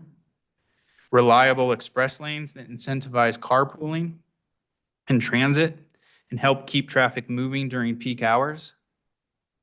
And truck acceleration lanes between Vasquez and I-76 to reduce dangerous speed differentials and rear-end crashes. The funding also allows us to fully reconfigure 2 of the corridor's most severe bottlenecks at I-76 and Vasquez, locations that consistently contribute to congestion, crashes, and unpredictable travel time. Investments in upgraded cameras and traffic technology means faster incident detection and better real-time traffic management. Beyond drivers, the project adds meaningful multimodal improvements, including the pedestrian overpass and the underpass at Vasquez, new bus stops at Quebec, and safer connections all across the corridor. It also includes required and requested mitigations such as noise walls, water quality ponds, air quality monitors to protect the nearby neighborhoods. Community enhancements like aesthetic improvements, travel demand management, and support for local agency projects, including the 60th Avenue underpass beneath the timber bridges, are also part of this investment. In short, this funding is about building a corridor that works better in emergencies. It's safer for all users, moves people and goods more reliably, and responds directly to what the community told us they need. Key state funding sources, including Senate Bill 1 strategic funds and the State Bridge and Tunnel Enterprise and other state transportation programs. Federal funding includes competitive discretionary grants, which support regionally significant projects like I-270. The Colorado Transportation Investment Office also plays a role in financing and operating the express lanes, allowing toll revenue to help support construction, operations, and long-term maintenance. Because the full preferred alternative cannot be funded all at once, construction will be delivered in 3 phases. The next slide is going to show how that phasing works. So as I mentioned earlier, pre-construction began in 2020 and included activities like design, NEPA evaluation, and preventative maintenance. Construction will be sequenced in 3 phases to allow the highest priority needs, like the aging bridges and key structural elements, to be addressed first, while the additional funding is secured for the remaining corridor. Phase 1 focuses on the bridges at South Platte River, Burlington Ditch, Brighton Boulevard, and East 60th Avenue. Phase 2 reconstructs the I-270 main line, the I-270 Vasquez Boulevard interchange, and the York Street and 56th Avenue bridges. Phase 3 completes the remaining corridor improvements, including the Vasquez Boulevard Bridge over Sand Creek and the upgrades to Sand Creek Drive and the new bicycle and pedestrian overpass. Construction is anticipated to begin in late 2026 and will take approximately 5 years. Throughout construction, CDOT will maintain at least 2 lanes in each direction during daytime hours, with nighttime closures scheduled strategically to minimize disruption. Regular updates, including detours, lane closures, and construction sequencing, will be available on the project website to help keep the public, residents, businesses, and emergency services informed. Next, we'll discuss a little bit more about the environmental impacts on the corridor that were identified in the DEIS. And for that, I'm going to hand this portion of the discussion over to Derek Rosenbach.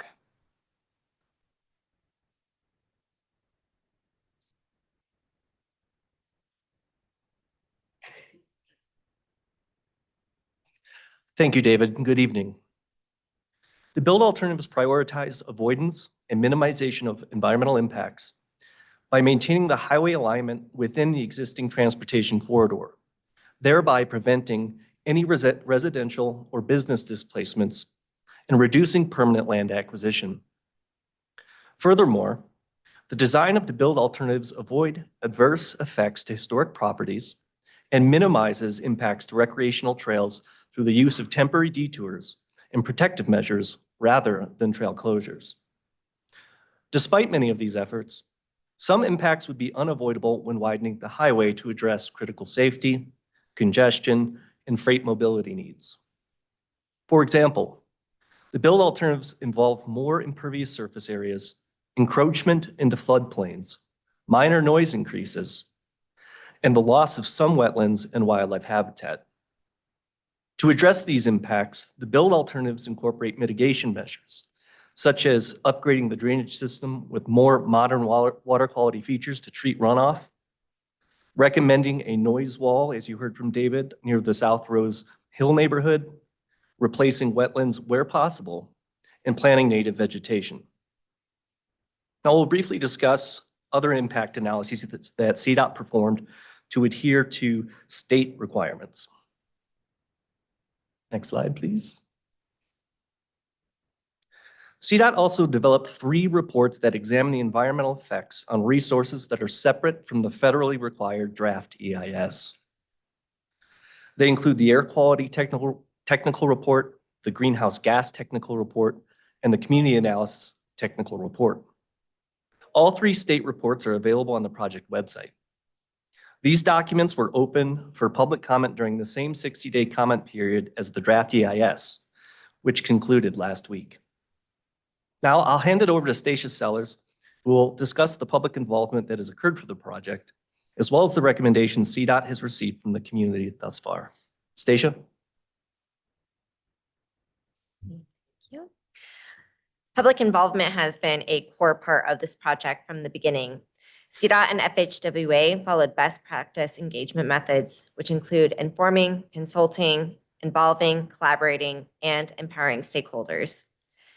Our bilingual outreach teams have been out or have hosted nearly 200 community events near the project corridor, meeting people where they are.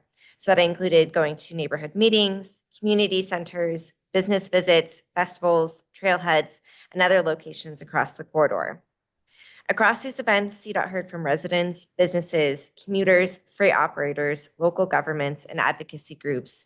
This really allowed us to hear from as many perspectives as possible for users along the corridor. More than 1,000 comments were submitted during the earlier stages of the NEPA process, and that feedback directly influenced key project decisions. Through that public input, we turned the original environmental assessment into an EIS so that we could further gather public input. The public hearings that we've held in January were a further continuation of the commitment to transparency and two-way communication. Now that we've covered how the community has been involved, we'd like to summarize the commitments the state has made to meet key community needs. Next slide. The project team gathered community ideas through public meetings, stakeholder workshops, and other engagement activities. A community enhancement subcommittee made up of stakeholder working group members representing neighborhoods across the corridor reviewed public input and helped prioritize and recommended enhancements. These recommendations were organized into community commitments, each associated with funding allocations. CDOT is committed to engaging with the public on a monthly basis to provide updates on the progress of these commitments and the use of allocated funds. The structure for this ongoing engagement is expected to evolve over time to remain flexible, community-led, and responsive to changing needs, priorities, and circumstances. With that, that concludes our presentation, and we are open to any questions. Thank you so much. Very much appreciated. Are there questions?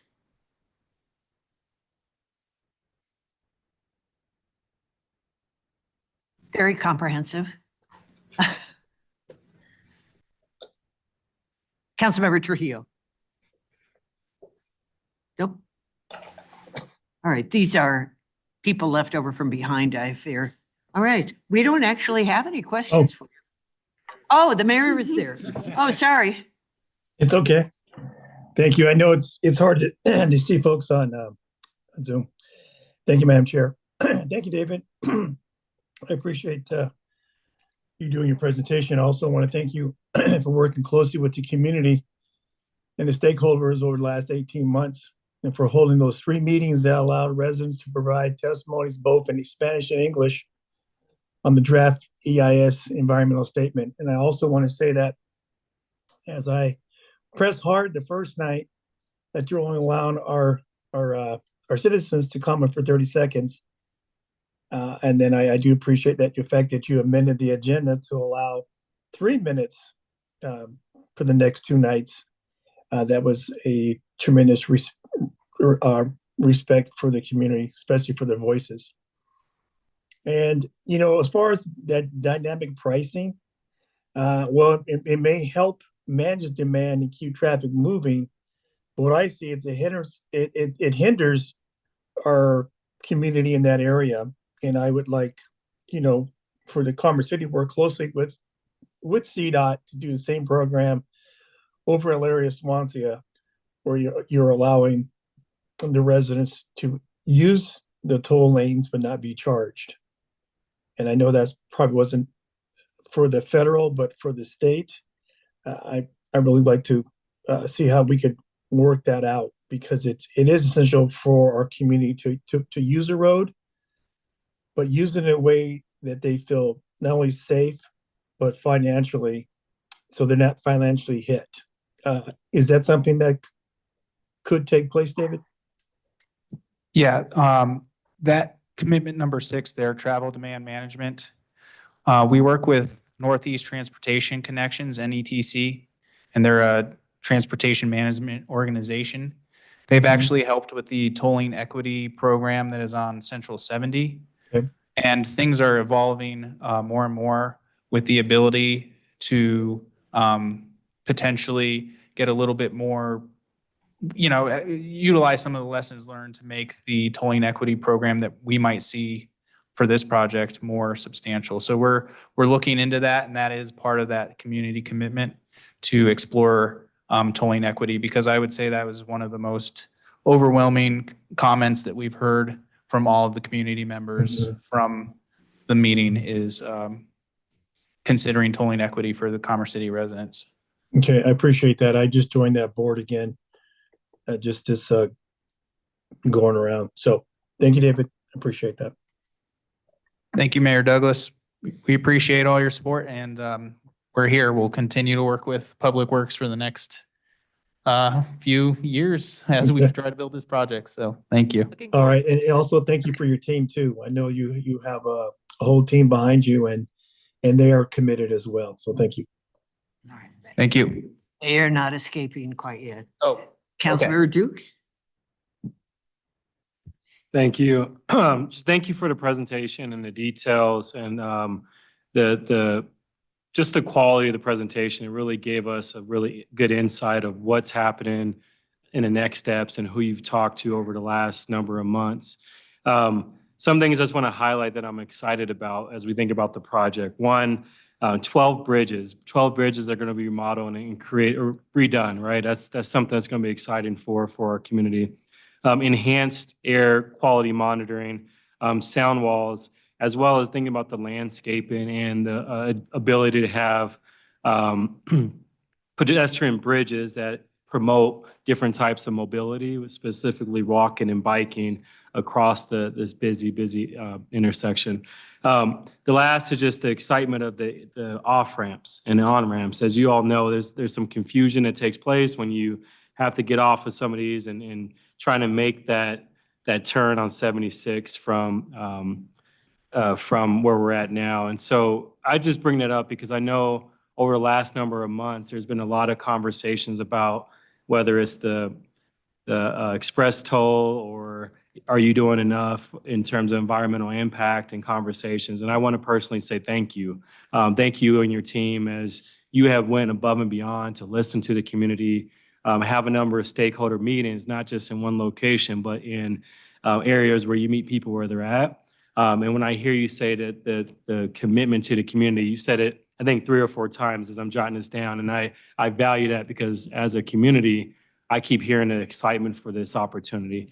It's the gateway into our city. They have this beautiful new opportunity to show like, hey, once you get off the interstate, but one, it's going to be easier for people to get off, right? So my hope is that it gives folks another opportunity to say, we want to visit Commerce City in a way that they haven't done before. The other is, as we think about a city that's focused on well-being, to say, hey, there's opportunity you can bike over to Sand Creek and you can actually be active in a way that hasn't been in the past. So thank you all for taking all that into account. And I'm excited about this project. I just wanted to say thanks again. Thank you. Appreciate those words. Councilmember Teeter? Yeah, David, I just wanted to thank you and the rest of your team for all the work that you put in the last 2 years. And I think I've only made 18 of those meetings, but yeah, the meetings always had at least 20 to 30 people show up. And so you're taking a lot of input from the community and it's been good working with you and we appreciate it. Thank you. Councilmember Kim? Yeah, David and team and staff, really just want to echo those same comments too. Kind of excited for sure to maybe one day jump on 270 without being backed up for hours and hours on end. And I understand that this has to be done in a phase approach as well. Really excited for the fact that this is coming to fruition. Hopefully in the next be done in the next 5 years. As to what the mayor said as well, I mean, I know you guys are looking into the express lane potential. I forgot what you called it exactly. That type of program availability. Looking forward to seeing more of something of that where it doesn't really affect our residents as far as if they want to use the express lane at all. Altogether, appreciate you taking the time to have these public meetings, getting beaten down by a lot of people as well at the same time. However, at the same time, appreciate you taking those comments into consideration when it comes to this project altogether. Thank you. Thank you. Thank you. Councilmember Kim raised how much time this might take. I have been watching the project and driving the project on I-25 to Fort Collins for a decade, maybe. How long do you think this project would realistically last? I believe it would take about 5 years. We need to get all the funding in order, but the reason why it wouldn't take quite as long as the I-25 corridor is because it's not as long of a stretch, and it doesn't need to be phased in a way that I-25 needed to be phased for funding. Since it's such a long stretch, CDOT needed to be able to get the funding in order for a phase at a time. And then that's why you see that long duration of construction. In this case, we're trying to figure out a way with the funding to get it done in those 5 years so that it's like, I guess, lack of a better term, ripping a Band-Aid off and getting it done as quickly as possible. There's a lot of scheduled drivers that are making it the 5 years, historic landfills, railroads, ditches, Burlington Ditch, utility companies. So that's some of the reasons why we're anticipating such a long construction. Gotcha. And I do actually believe in induced demand. I've seen it. I go to California quite a bit, and what used to be 6 or 8 lanes is 12 or 16 lanes. So people converge in areas. Was there ever any consideration in just having the semis use the express lane? There have been a few alternatives that have been submitted as part of the public comment period that kind of touch on those type of things. So one of the things that we need to do over the next 8 months and possibly beyond is evaluate those alternatives like the ones that I've already talked about with the same level of detail, putting them through the same screening criteria, and understand if there would be a net benefit to something like that. So although they weren't discussed in the alternatives that I shared tonight, we will be looking at some of those public comments that touch on that. Thank you. If there aren't other questions, thank you very much, and thank you, team, as well. All right. Thank you very much, Director Hahn, as well. We're now moving to a topic called Flock Safety Safe Cities Program. And Chief Guadagnola will join us to give the presentation.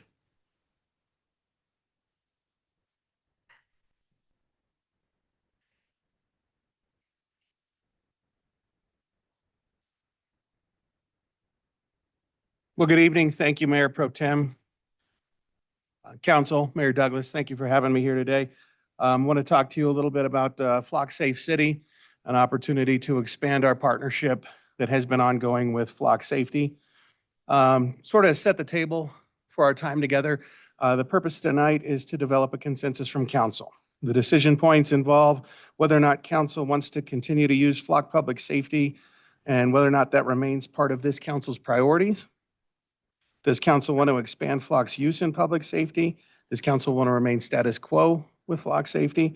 Or do they otherwise want to change or modify our relationship with Flock Safety? I do want to take a moment to make sure everyone understands the history of how we became partnered with Flock to begin with and share some of our successes before I get to the expansion opportunity. However, before I do that, I would like to share how our Flock partnership and potential expansion aligns with the city's strategic goals. With regard to public health and safety, Flock helps us locate suspects, guns, and vehicles faster with objective information. Flock tools have already provided us with 528 gunfire alerts, 36 stolen vehicle recoveries, 33 arrests, 11 firearms recovered in the first year, directly advancing public safety objectives. Flock helps us reduce violent crime and improve clearance rates with traffic and crime analytics. With regard to infrastructure and transportation, it will help us reduce serious crashes and dangerous driving with corridor-focused LPR and video deployments, and it will help improve information on traffic patterns, problem locations, and enforcement needs with Flock's data and analytics. With regard to economic development, lower crime strengthens property values and retail activity. And with regard to high-performing government, success with Flock is measurable. Use of the system is transparent, there are audit logs, and we have a transparency portal for our residents. Residents can view this portal anytime via the city's website. The link lives on the police programs and initiatives page. And also, this is responsible use of technology. The data in Flock is city-owned, and there's an automatic 30-day deletion by default. And finally, with regard to city unity and wellness, Flock helps us deter crime and support safe, welcoming spaces for events and recreation. Flock provides us with measurable safety outcomes. Transparent policies and reporting build civic pride and trust in city leadership. With regard to our history with Flock, in 2023, I made a proposal to City Council that we partner with Flock. Research identified a 3.5 square mile area in the city with high incidence of crime reports and disproportionate amounts of gunfire and gunshot wound calls. Most of the Flock equipment installed at that time was gunshot detection, but we also did install some license plate reader and pan-tilt zoom cameras. My goal at that time was to use the gunshot detection to provide a realistic understanding of the scope of the problem involving gunfire in the area, as we had very low reporting rates. This is the original Flock map. In 2023, I researched this area and we selected it for a couple of reasons. Again, the high volume of calls in roughly 8.5 months, this 3.5 square mile area had over 15,000 calls for service and had approximately 1,500 case reports written. Per our computer-aided dispatch at that time, we had 134 shots fired or gunshot wound calls in this area during the period, compared to 338 total citywide. That meant that this area was responsible for about 40% of all the shots fired calls or gunshot wound calls that came in the city. And this area also includes Derby and Mile High Greyhound Park. Now, gunfire in any neighborhood is a quality of life issue. High incidence of gunfire and frequent absence of anyone calling 911 to report the gunfire, to me, seemed to indicate that the issue had been ongoing for some time. We knew not all of the incidents were reported because we would find out about these shots fired or gunshot wound calls in ways other than 911. Please note that these numbers, 134 shots calls in the area and 338 citywide, were all prior to Flock and are installing the technology that would give us an accurate count. Again, I needed a way to clearly identify and understand the scope of the issue so that we could proactively begin combating it. Our Flock system was largely set up and working July 1st of 2024, and data from the first year of use was both telling and encouraging. In the first year of use, in this 3.5 square mile area, we recovered 36 stolen vehicles as a direct result of Flock. I'd like to take a moment to talk about motor vehicle theft generally, as I think there's some popular misnomers out there. Many people characterize motor vehicle theft as just a property crime, and to some it might be. One of the vehicles that's always at the top of the stolen list each year is the Chevy Silverado. And if you go outside one morning and find your Chevy Silverado is gone, maybe to you it is a property crime. Maybe it means you have to hassle with insurance and take a different car to work. But there's a whole other side to this. And two other popularly stolen cars are the Hyundai Elantra and the Kia Optima. These are both highly reliable and relatively inexpensive vehicles. As you may realize from a recent settlement, this is in part because they did not have the many features that make them harder to steal. The need for reliable and inexpensive vehicles is a very real thing for many of our residents. Some motor vehicle thefts are just property crimes, but you don't need to be a cop for very long to go to a motor vehicle theft call in the morning where a single parent has worked to get their kids out of bed, fed, ready for school, only to walk outside and find their inexpensive but reliable vehicle has been taken. For them, this is not a property crime. For these people, this steals their livelihood. When you can't get your kids to school, the school looks at you funny. And when you don't have reliable transportation for work, you don't get to keep your job. Insurance coverage in this case is not full coverage, so these are not cases of property crime. This is the theft of livelihood. The fact that we recovered 36 stolen vehicles in this small area in 1 year is a huge win, but even if half of these instances serve to give someone back their livelihood, this is still a remarkable success. We recovered 11 firearms, and I'll talk more about that in a moment. Now, recall from the prior slide, we had 338 shots calls in the city in the 8.5-month time frame that I researched prior to partnering with Flock. We knew we had more incidents than that, but needed to find out the actual scope. And in 1 year from Flock, we learned that in that small 3.5 square mile area, the gunshot detection was installed. We had 528 incidents of gunfire. This is 10 incidents per week. This confirmed that our reporting rates for incidents were exceptionally low, and to me, it indicated a significant quality of life issue that we need to address. When we get a gunshot detection alert, all we know is that within 60 seconds and 100 feet of the location provided, someone had a loaded gun and they had no problem pulling the trigger. Each of these shots fired incidents allows the police department to go to the scene and collect shell casings. For the 11 recovered guns, we test fire these and collect those shell casings. NIBIN is the National Integrated Ballistics Information Network. It examines shell casings and compares them to others on file in order to connect shootings that occur in different places with the same gun. NIBIN has proven very useful in combating violent crime and connecting different shooting scenes. And in 2025, we sent 184 cases to NIBIN. This was 48% above what we sent in 2024. Moreover, 52 of these cases returned a hit or a connection with some other shooting. This success rate is over 28%. The decision to train our first 2 dogs in our canine program last year in gunpowder detection was in part based on all these incidents and an active effort to connect the dots of gun crimes through NIBIN. Even when we only find shell casings, we're still finding success. In one case, casings here linked to an aggravated assault in Denver. In another, what was the illegal discharge of a weapon here in Commerce City linked to a homicide in Thornton. And we would not be able to recover these casings or make these connections without gunshot detection. When I started this job almost 3 years ago, my chief concern was the same as it is today, planning for the future of public safety in Commerce City. This required a shift in the operational philosophy of the police department. We sometimes hear at these meetings about long response times from Commerce City PD, and regrettably, this is not untrue. Excuse me. I would like to briefly talk about the causes for this. The International Association of Chiefs of Police has a best practice recommendation for how an officer's day should be divided. 1/3 of the day should be administrative, meaning they load and unload their car, they go to court, they maintain their vehicle, they do their required training and so forth. 1/3 of their day should be obligated, meaning they respond to the calls for service that come in. They investigate crimes or handle incidents that they find. And 1/3 of their day should be proactive community engagement. The ability to respond quickly to calls for service stems from having appropriate community engagement time. Time spent on things that, if need be, can be interrupted in order to have that officer respond immediately to a call for service. The IACP study in 2022 found that Commerce City PD had 12.5% community engagement time, far below the 33 1/3 recommended. In fact, this is exceptionally low.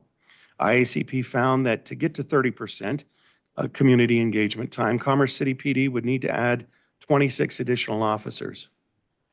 To get to 40%, which is a standard that many metro agencies enjoy, we would need an additional 54 officers. Impacting community engagement time has been a focus of mine since I've been here, and my goal is to get us to 30%. How do I do that? The first option is to ask you for an additional 20 officers. We've hired 6 new officers in the years that I've been here, so that would bring that 26 recommendation down to 20.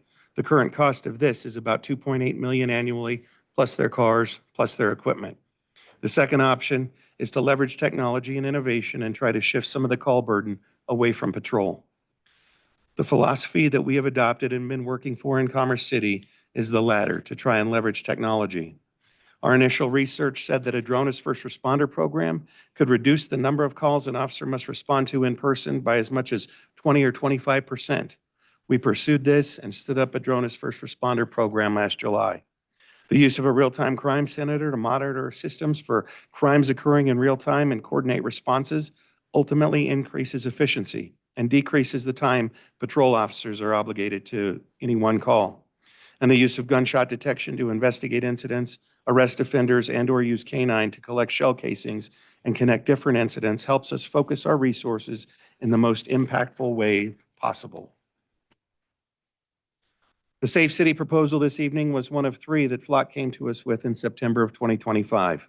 It was the least expensive of the 3, and essentially, we can obtain all the technology in the proposal now at about a 37% discount from what it would cost us if we took the next 5 years to incrementally expand our system. You could sort of think of it as a bundle. What will the proposed expansion look like?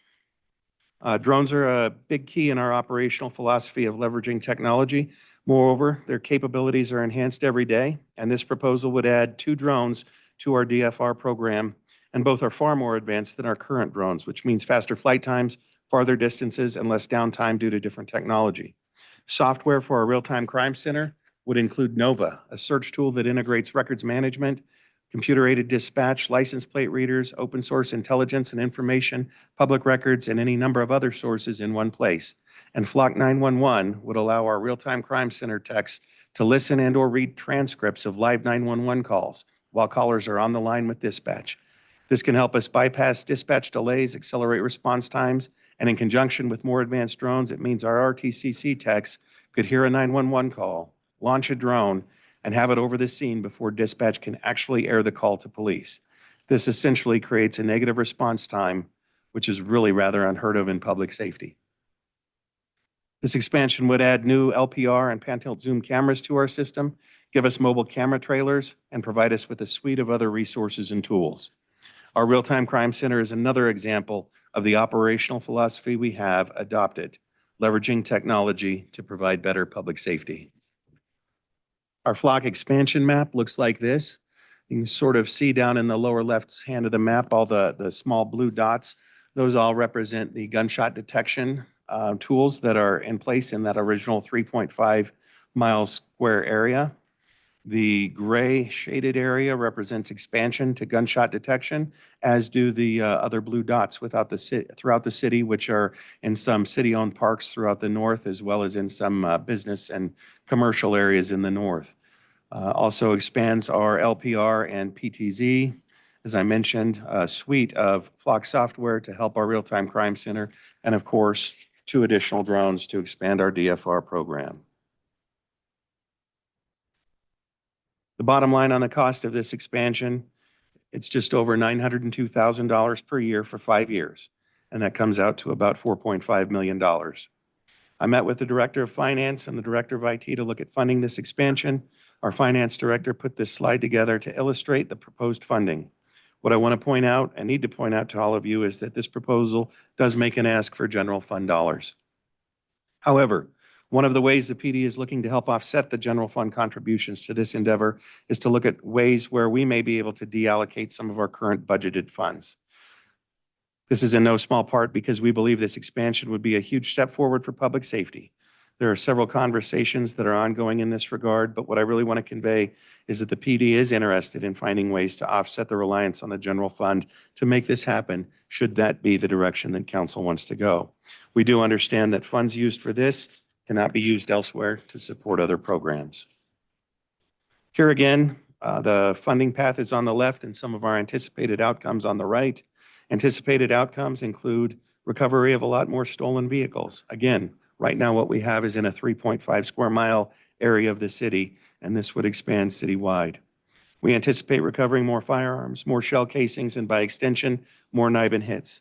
The use of an expanded DFR capability can help increase our community engagement time, and the Real-Time Crime Center will have a one-stop software solution to integrate data, which will dramatically increase their efficiency and help resolve events safer and quicker. As chief here for almost 3 years now, I've spent the last 2 really looking at the best way possible to deliver public safety and set CCPD up for success in a way that is predicated on leveraging technology. We've had some big wins, and I anticipate we will have many more. We have 22 registered neighborhood cameras in the community camera program, which is really in its infancy right now. Some businesses in town utilize Flock solutions privately, and they share their data with Commerce City PD. While we have had big wins, we've really only scratched the surface of what is possible. So again, kind of rounding out and closing out some of the decision points, should continued use of Flock in public safety remain part of this council's priorities? Does council want to expand Flock? Does council want to remain status quo with Flock? Or do they want to modify the relationship in some other way? And before I wrap up, I do want to say a word briefly about data sharing. We have safeguards in place for data sharing, both in our policy and in our system design. Access to Commerce City PD data only occurs if Commerce City PD authorizes it. Flock does not share our data. We maintain audit logs that show searches of our data, when they occurred and for what reason. Improper secondary searching is traceable. CCPD does not share data with federal agencies, and we require case-based justification for every search. As far as data retention, by default, Flock retains the data for 30 days. Commerce City PD may retain specific data longer only if it's evidentiary or tied to an active investigation.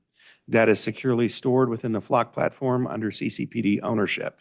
Access is role-based, audited, and is subject to internal policy and supervision. If we need data longer, it's moved into evidence.com and is directly linked to a Commerce City PD case report number.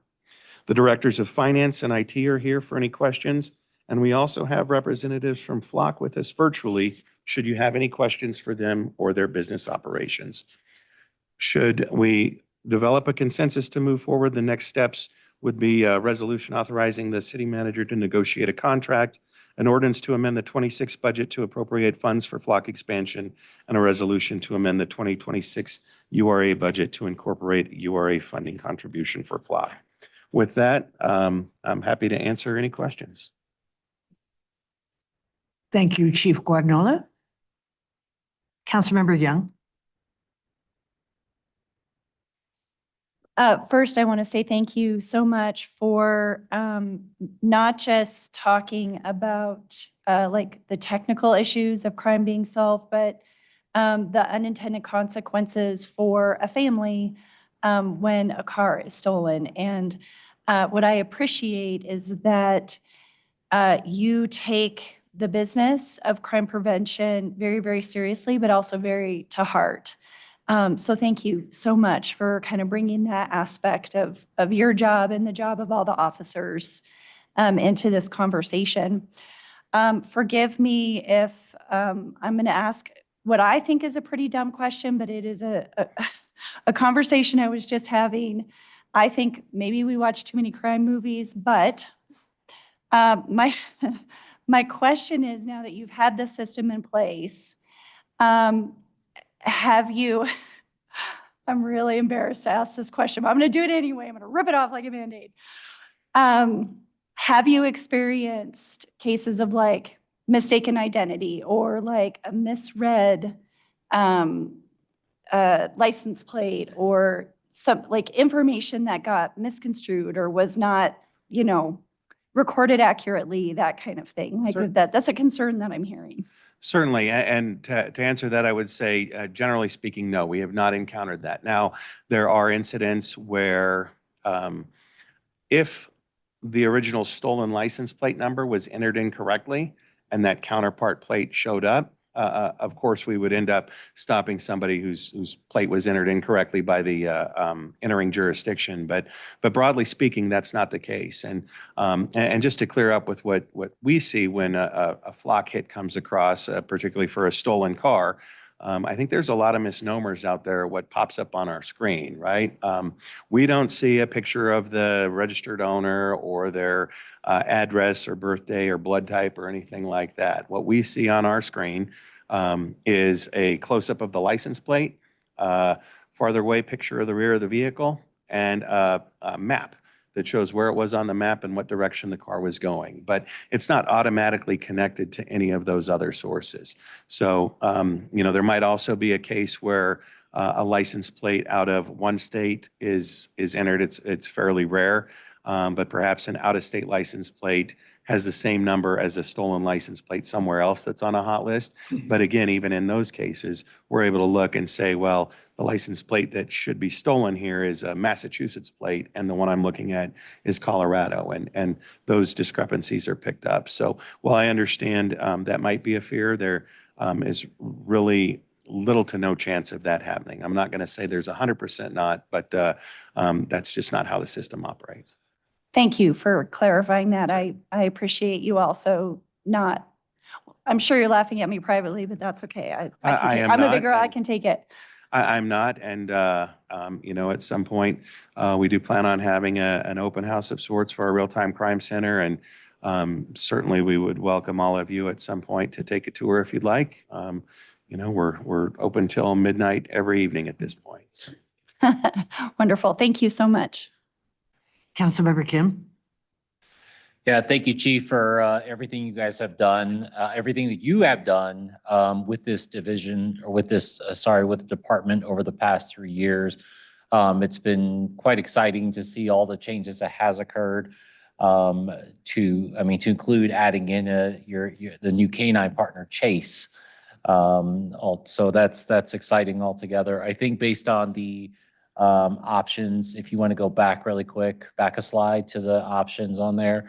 For me, I would love to see it expanded.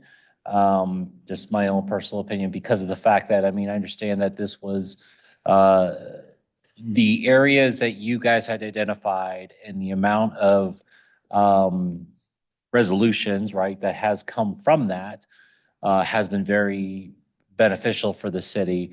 And I know that, especially if we expand out to the north, there has been some issues out there as well that we're starting to see. And so having that system out there would be amazing. So yeah, thank you very much. And to Councilwoman Young's point, to Councilwoman Young, there is no dumb questions, because trust me, I've been on this dais for the past 3 years. I would ask the most dumbest questions ever. So there are no dumb questions. Anyways, but yeah, that's all I've got. Thank you very much. Thank you. Anyone else have questions? Okay, I do. I'll go to Councilmember Trujillo first. And then I'll do it, and then I'll go to Dukes. Councilmember Dukes. Thank you, Mayor Pro Tem. Yeah. I thank you so much, Chief, for putting together this presentation.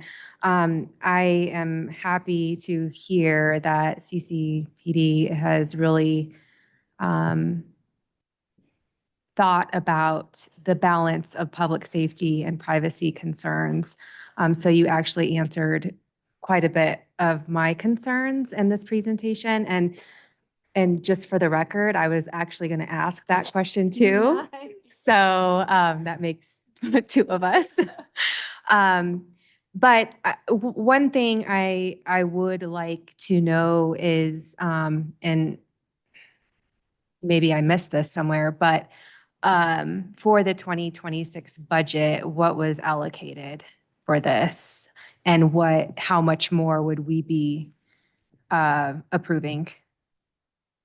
I'm going to ask our Director of Finance to come up and give the second half of this. For the first part of this, I will say none of this was originally allocated for 2026. And part of the reason for that was this opportunity wasn't presented to us from Flock until September, which was well after we closed that. So the work that I did with the Director of IT, identifying some other funds, and with Finance to find a funding path forward was why we had to approach it in that way, because we had already missed the window on 26. Gotcha. Absolutely. Good evening, City Council. Teresa Wilson, the city's finance director. We currently have between 200,000 and 300,000 budgeted within the information technology budget for the status quo of Flock. For the expansion, we need about $902,000. So we'd be looking at between 600,000 and 700,000 additional. We do have a funding plan outlined to cover that. It's a combination of funding sources, including a $40,000 transfer from the URA, some use of general fund balance, use of $100,000 of federal forfeiture funds, and all of those funding sources together would result in the needed amount for the proposed flock expansion. The total 5-year amount's $4.5 million, and it's $902,000 a year, which would be broken down by those 4 or 5 different funding sources to reach the needed amount per year. Thank you for that. One last thing. You mentioned federal funding. Will there be any? We aren't sharing data with federal agencies. Will there be any unless there's a crime or, right? So, but if we are to tap into those funds, are there going to be any type of requirements placed on the city to utilize those funds that would change the way in which we have put policies and privacy things in place to prevent the sharing and misuse of data? Yeah, I will kind of look at our city attorney here for a minute, but I would have to say that if we were to get federal funding, I don't think there's terms of that funding that would contravene our obligations under state law. It's a good question. The frank answer is we don't know, and I say that seriously because the grant terms that we have seen come from the federal government have changed drastically over even the last 6 to 12 months. There certainly are now grant provisions that obligate the grantees to comply with the various presidential executive orders, right? There are new executive orders, I think one was referenced earlier this evening, that are coming out weekly. So whether or not there would be additional grant provisions that obligate sharing of data, I cannot give you a straight answer of yes or no. It's a possibility. I don't know that that is currently being obligated.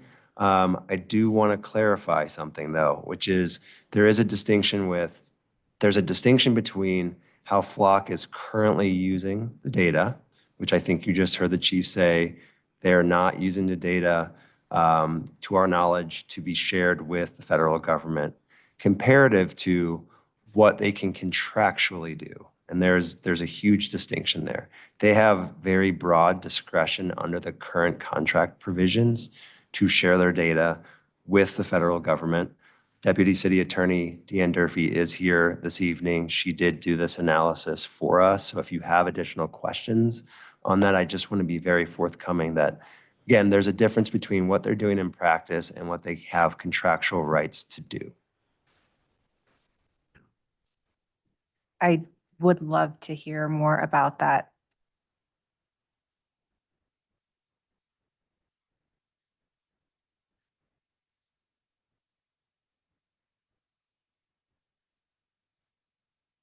Good evening, Deanne Durfee, Deputy City Attorney. I've taken a look at the Flock contract we entered into in 2023. There is a provision in there that does allow Flock the ability to use footage that they retain, and we retain the retention period for the data is 30 days.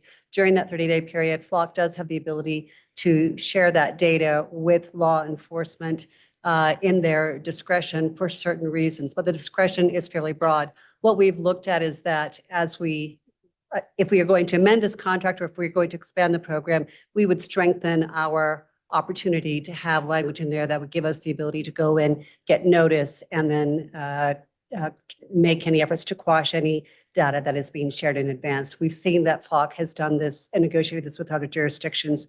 We would ask for the same type of provisions in any future amendment or any new contract that we did with Flock. Thank you. Thank you very much. I have some technical questions to start with. 528 gunfire reports from July 1st, 2024 to June 30th, 2025, how many arrests were made from those 528 gunfire reports? I would have to pull that data. It's not an answer I know right off the top of my head. I will say that that number would be relatively low. And part of that is when we first started with Flock and we stood up our system, we knew there would be gaps and we had to plan this progressively in order to leverage this technology. So one of the things we did 2.5 weeks ago is our real-time crime center has finally we have 4 techs through training and finally have that operationalized 7 days a week from 10 a.m. to midnight. But for the duration of the year that this is in question, we did not have that real-time crime center. So when we partnered with Flock, the 2 ways that we would receive alerts from Flock were either officers or supervisors in the field with the Flock app on their phone or otherwise monitoring that, or with AdCom monitoring that. Now, AdCom is our communications center. We don't really have any control over their workload, so I wasn't in a position to say that, yes, you definitely need to monitor this all the time. And even now, with our real-time crime center up, we still have a gap from midnight until 10 a.m. where a lot of Flock hits may go unnoticed or missed depending on what officers are doing in the field at any given time. So there were a lot of those that are not missed. What we're endeavoring to do is bring into parity at some point when our real-time crime center becomes 24/7, the number of Flock alerts in that category with the number of actual calls for service. But it's very difficult to say because none of them were actively monitored 24/7 during that entire year. Those 528 weren't, you're saying? They were not actively They were not. monitored? When I looked at our CAD data, which is our computer-aided dispatch that tracks the types of calls that we were on for that year in question, it was substantially lower than the 528, which tells me that there was a substantial number that when we have officers all tied up on calls and AdCom is busy, they might not be receiving or paying attention to those alerts. So while the alerts are very helpful, our real-time crime center will help us monitor those alerts in real time and dispatch, or not dispatch, but provide resources to cover those. Because I think I'd like to see accomplishments from the Flock system. You know, it sounds, we certainly were in favor of it in 2023. You mentioned 52 cases of stolen vehicles, and you called them NIBIN hits. So what did you mean by when you, or No, the 52 cases, that does not refer to stolen vehicles, ma'am. I apologize if I was not clear in that regard. NIBIN is the National Integrated Ballistics Information Network. And Right. so we did have 52 NIBIN hits. Now, what NIBIN does is that microscopically examines shell casings from shooting scenes. So when we now are alerted to shooting scenes, we can go respond to the scene, and provided we locate the shell casing, somebody hasn't picked it up and taken it with them, or we now have dogs that can go out and detect the gunfire, we're able to locate those shell casings, and we enter those into NIBIN, or the 11 firearms that we recovered, we test fire those here, and we enter those shell casings into NIBIN. So those 52 hits were times where shell casings that we recover are linked to other shootings. And what that helps us do is we use that data in those shootings to connect different incidents. It stands to reason that if somebody has a firearm and they are shooting it here and they're shooting it in Thornton and they're shooting it in other places where we get these hits, maybe that's where we all need to be focusing our resources, because that to me denotes a bad actor who really has a problem behaving. and so my apologies, I misheard. 36 recovered stolen vehicles? Yes, So ma'am. how many were stolen in the past year? How many vehicles were stolen in Commerce City? I do not have that number right off the top of my head, but that would certainly be in all 30 square miles of the city, that number, rather than the 3.5 square miles where we have the Flock system. And I was looking at your presentation from 2023, and it said that 40% of the calls, so those 15,071 calls for service, occurred in only 14% of the city. 40% of the calls occurred in 14% of the city. And that's why you started in the south. That's why you started in this small area. So I'm just trying to rationalize spending $1 million a year on this program to expand it if we aren't seeing market results, and that the area where the highest crime or the highest number of incidents is in the south, where we do have flock in place right now. When you mentioned 20 officers, and I was thinking that moving the police facility to 104th and Potomac, one of the concepts behind the new $45 million project was space for more desks.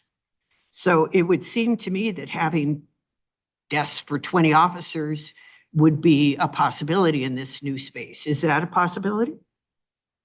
Well, I think certainly as the city grows and as we continue to grow, all departments in the city are going to need to find new desk space, not just the police department, and certainly our substation contemplates all of that growth.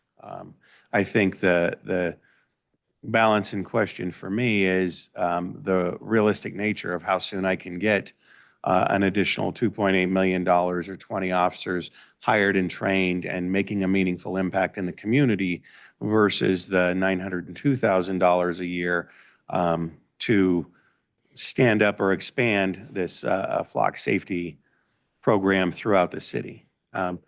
Would the 2.8 million be over the course of 5 years, or is that annually for 20 officers? That's annually in perpetuity. Okay, and so 100,000 times 20 or something, is that what we're thinking here? I'm not sure I'm following. $100,000 per year times 20 officers? More?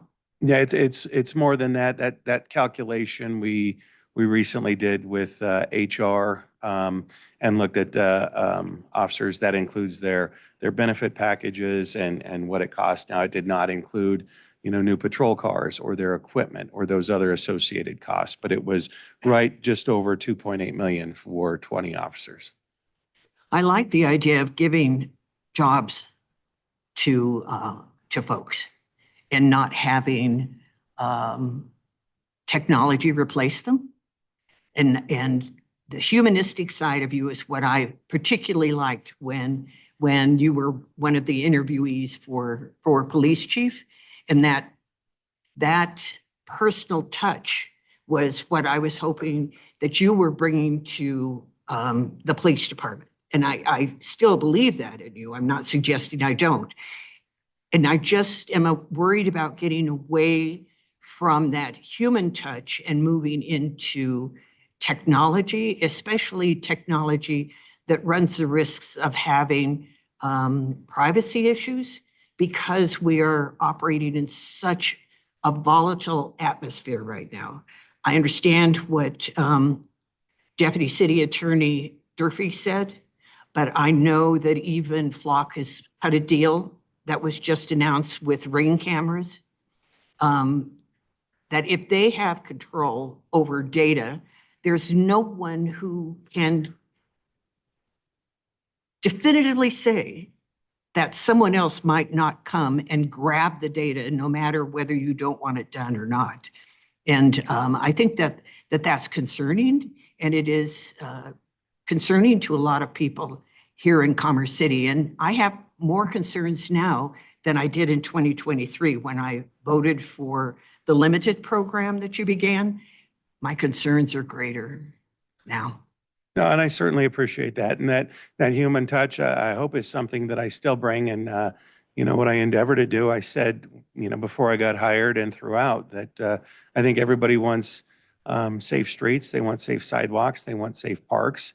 And when we have 528 incidents of gunfire in a year, and we have people who largely don't call the police, I have a hard time with that. I don't think anybody should live in those circumstances. And for me, it's about finding ways to make Commerce City safer broadly. And as far as concerns with Flock, I do believe Cam Simmons is on the line, and certainly he's more than capable of answering any questions. He's with us virtually and would be happy to speak to Flock's business practices or anything of that nature, should you like. Okay, and just one other question. Again, you brought up the 528 gunshots again over the past year. Were those registered by Flock? Yes, ma'am. Okay, so are you suggesting that outside of this 4 square mile area, that accounts for 40% of the calls that you receive in general? Are you suggesting that North Commerce City has a gunfire problem as well?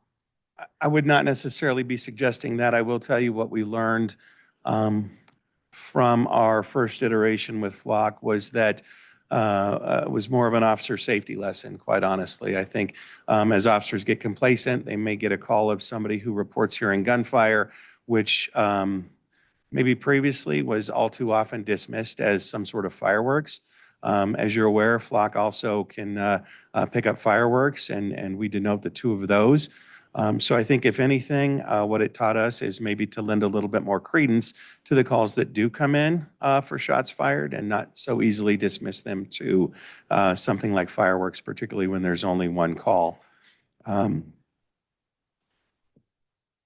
the other part of that with regard to the incidents of gunfire, I mentioned what a Flock hit looks like for a stolen vehicle, but when we get a Flock alert to gunfire, we can literally go into the alert, and again, it gives us a data point on a map, and when we get it, it's less than 60 seconds old, but all the receiving devices around that, we can literally go in and listen to what every device picked up. So it does differentiate between single gunfire shots versus multiple, but in cases where there's multiple gunfire, multiple shots of gunfire heard, we can go in and listen to that, and it is very evident that you're hearing gunfire. Yeah. And we still need officers to respond to those. Absolutely. Councilmember Dukes. Thank you. Thanks for the presentation. And a couple things. One is I understand the linear progression of how this is built up from not having a great data crime center to now having one, so we can look at the data and have the ability to actually store it, use it, because we were outsourcing it in some ways in the past, right? Because we had a different data center, correct? Is that correct? Crime, real crime, sorry, not data, real crime center now versus what we had before. Well, we really didn't have anything. I'm sorry, are you speaking specifically to our Flock data? Or just our real crime center. We have it now, so we have the ability to use the Flock data, it goes to our real crime center. Right, they are the monitors, which before we didn't have any dedicated monitors to the system. Okay, thank you. One thing, the assurances as we look forward to possibly expanding Flock, I'd love to make sure that we have the conversation about the assurances in the contract details so that we can tighten that language as much as possible so that we can limit the use of spreading data or images within our city. As far as data itself, it is a concern, not just with Flock, but in any data breach. I mean, my cell phone carrier had a data breach, my healthcare had a data breach. It's a concern in general, and I wish it wasn't the case, but I think we're live in a day and age where it happens, and I hope we could do whatever we can to limit any data breaches as possible. I'm in favor of expanding Flock across our city. The story you told around the crime of convenience, when you think about a car that's under $2,500, right?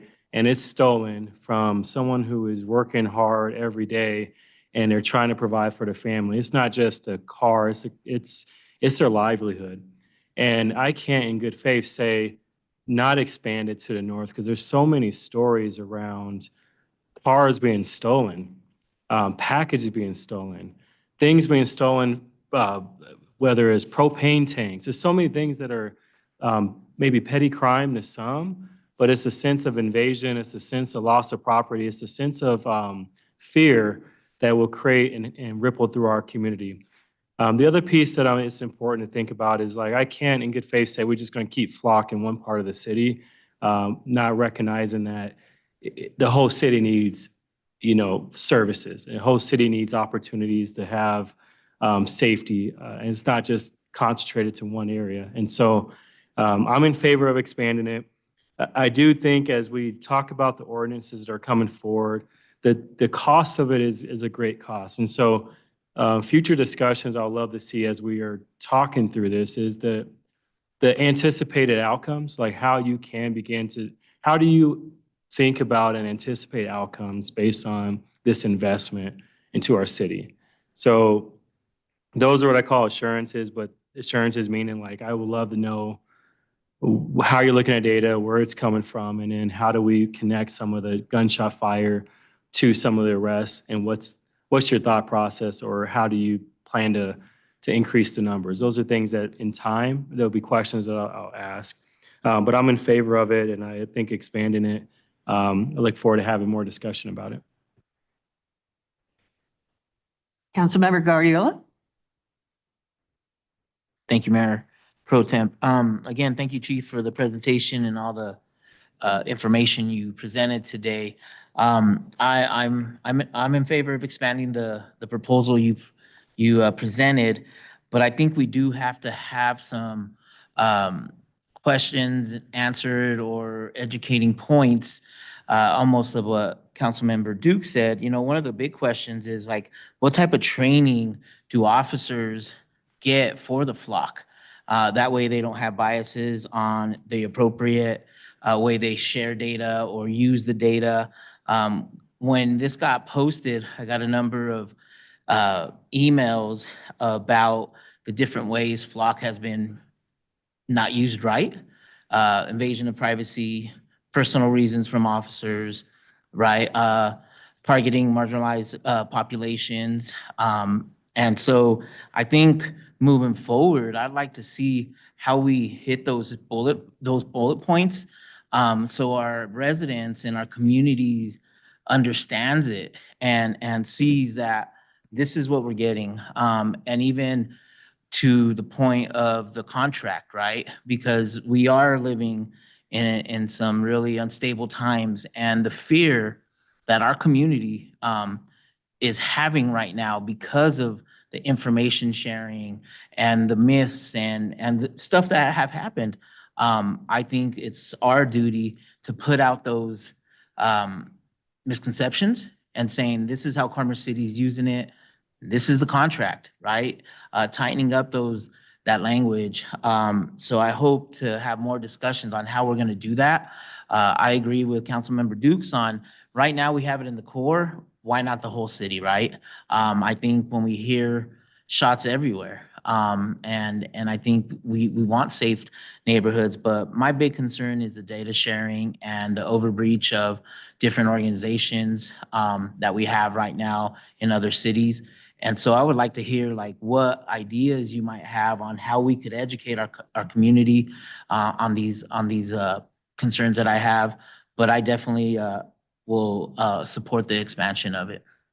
Well, I will tell you one, just since you asked the question, one of the things we are looking at, I have the Citizens Public Safety Advisory Board. We met last week, and at the end of our meeting, they came in for a tour of the Real-Time Crime Center. And, I think one of the ways, there's a lot of popular misconceptions out there about what the system does and doesn't do. We just heard from CDOT, and I guarantee you that one of their toll lane cameras gets a lot more photo out of anybody driving by than a flock camera does of their rear license plate.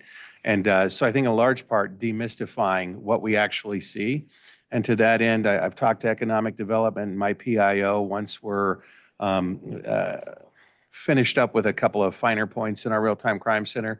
We are looking at some form of maybe open house or inviting some businesses in, or, I do believe in transparency. I've said that for years, and, there's nothing that we're doing here that is improper, but I do understand that a lot of people will go, yeah, that's the chief saying that. But I don't mind inviting people in and showing them our operations, and I think they would see pretty clearly that a lot of those myths and a lot of those misnomers are just not things to fear.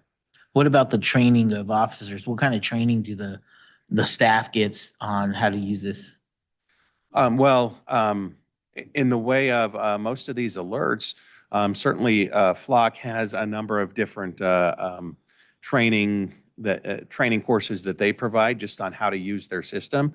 But utilization of the system is governed by policy. So while there could be a concern that, all right, well, I want to see where my wife's been, so I'm going to go type my name into this or type my license plate into the system to see where our car has been. Every search requires a certain amount of data and a reason, and it has to be case-based, right? And not everybody can go and do those searches, but if they do, it has to be case-based. So there's training in that regard, but as far as what actually comes up on a Flock hit, it's a license plate. If they want any information on the registered owner of that car, that's a whole separate search that they would have to do. So that's not even coming up automatically. So what we get is a tip in real time, but there's a lot of other work that needs to be done with that. Chief, and just to that point, question for you. Is Flock CGIS compliant? And if it is, if you can explain what CGIS is to the city council, that may help them to understand the level of also standard that they have to meet from a federal government level or from a Federal Bureau of Investigation level. And I don't know if it would be appropriate to invite Cam in. He could certainly speak that as well. But CGIS is a criminal justice information system.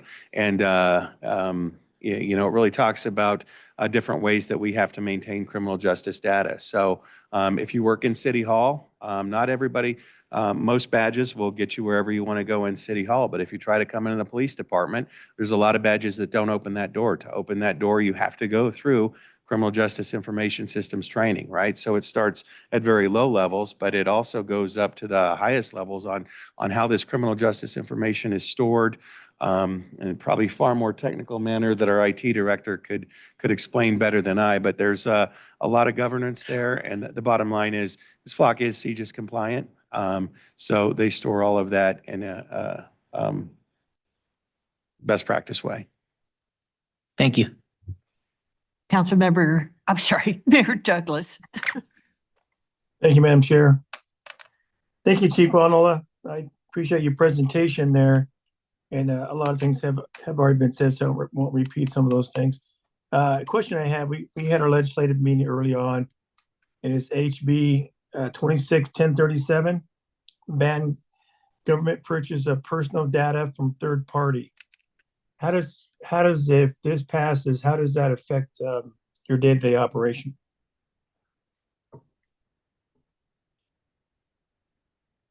Mayor, I would be lying if I claimed to be overly familiar with that. I wasn't in that portion of the legislative meeting today.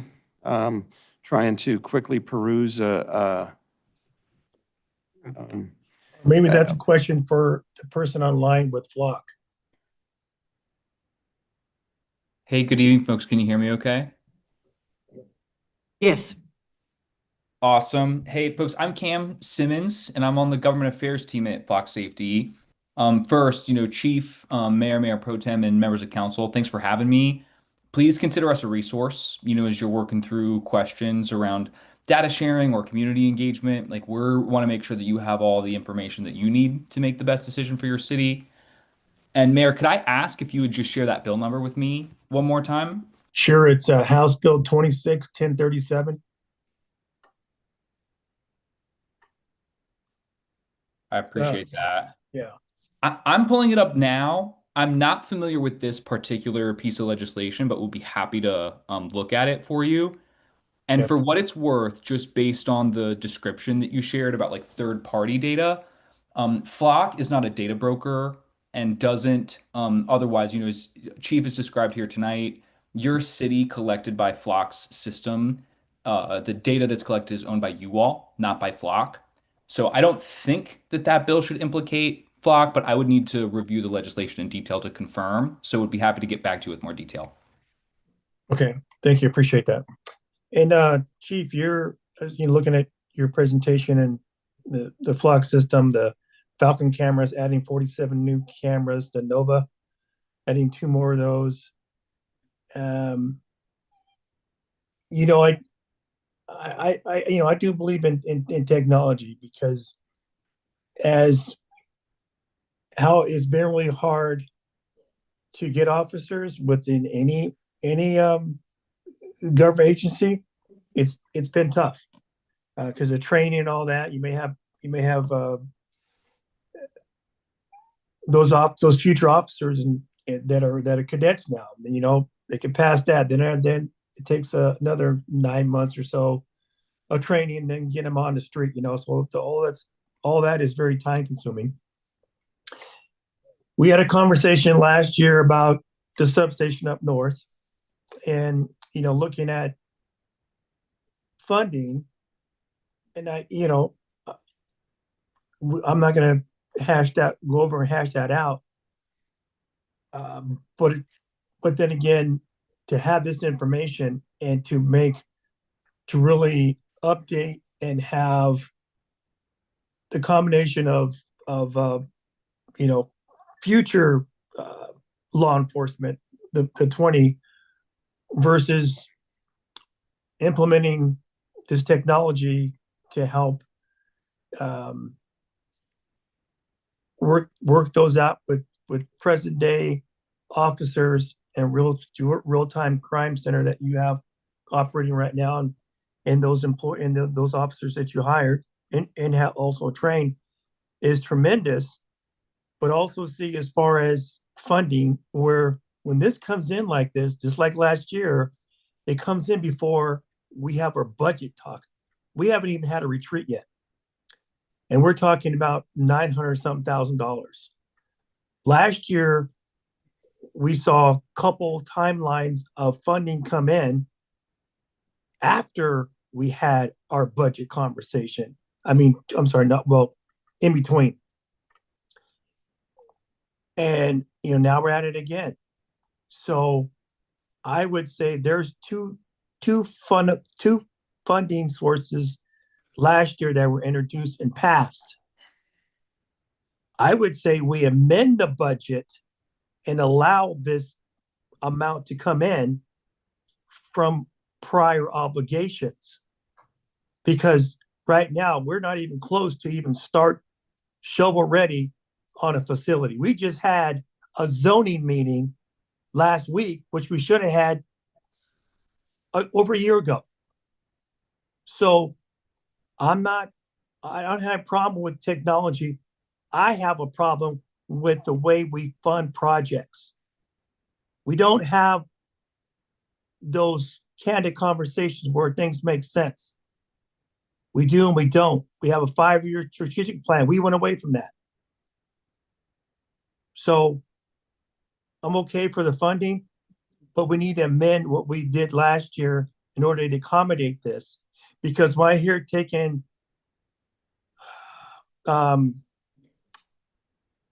sorry, our finance director just noted they're taking money out of URA.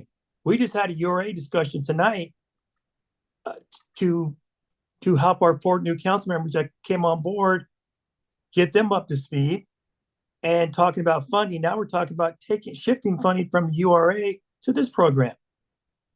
So we have to do better when it comes to funding. And that is, we have to maybe look back at what we did and maybe amend money for we already allocated to make adjustments for the future. Because we're talking 5 years, almost $5 million. So we have to do better when it comes to funding. So I'm not against this, but it's the funding source that I have a problem with. Thank you. Thank you, Mayor. Councilmember Trujillo. Thank you, Mayor Pro Tem. As we're speaking, I have a couple of questions here, but since we are on the topic of funding, does the city have a contingency fund to help fund this?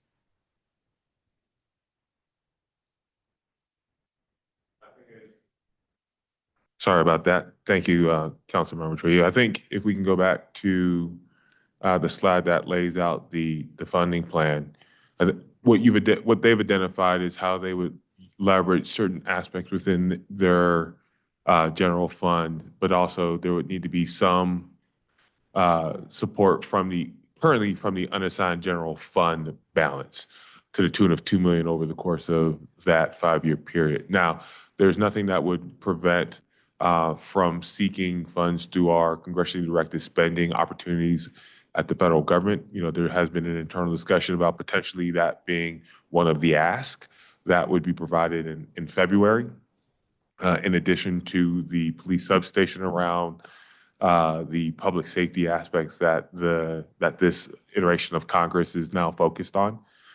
There's also the use, as you see there, federal forfeiture dollars. That is a little dynamic. We have seen, and the chief can speak to this, that is a funding source that is external to the city, but is made available to us through their various activities of seizure and retention of certain property or assets that are then able to be monetized for the city. That can fluctuate up to where that there may be some additional buffering. But I would say your primary resources are going to be what you have in your base budget that can be reappropriated without having any operational effect in the community, your unassigned general fund balance, and/or federal or state grants that may become available, or, like I said, direct spending. And that's how we are trying to leverage all three of those different funding sources. Thank you. Yeah, I was more concerned about 2026 because it's already been approved. And so thank you for that. I really want to say thank you to Councilmember Guardiola for your discussion around training bias and educating our community on flock, and Chief, your response to the same. And this next question may be more for our flock representative with us, Cam. You mentioned that basically the city would be the ones to retain the data, correct? That flock doesn't retain data? That's correct, ma'am. Flock does not own your data, so contractually it belongs to you, the city. Okay, so contractually it belongs to us. But are you saying that you do not store the data at all, whether through the cloud or? Yeah, it's a great question. So we do store the data in the cloud. So when an image is collected, it's stored in the Amazon Web Services cloud. And then if not associated with an active law enforcement investigation, that data is deleted on a rolling 30-day basis. So we store it for the city and you maintain ownership over it. Okay, thank you. And so in the event, and you said Amazon,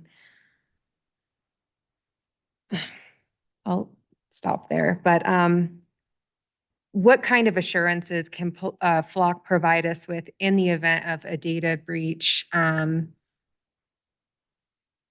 Because ultimately, the city would probably be the folks on the hook here if that happens. I fully understand the concern. And, aside from, like, as the city attorney was mentioning earlier, you should know our legal team will be happy to work through any, contractual provisions to help, like, strengthen language in a way that makes you feel comfortable. So of course, happy to have those, discussions from here going forward. But you should also know Flock has never experienced a cloud breach of our data to date. So we take security extremely seriously, implement all the kinds of controls. What was mentioned here earlier was CGIS compliance, among a number of other industry best practices that Flock follows to make sure that we mitigate that risk as much as is possible. And so our security posture is something, that we treat with the highest priority. And that same practice is true for your data stored in the cloud. Amazon Web Services, very similar to other data sources, that you would use, protecting your other data from the city. Okay, thank you. Thank you, Mr. Simmons. All right, I have Councilmember Teeter. I had something else that I wished to ask as well, but we are now at 10:20 approximately. We could imagine this was going to take longer than 45 minutes, and that has definitely been the case.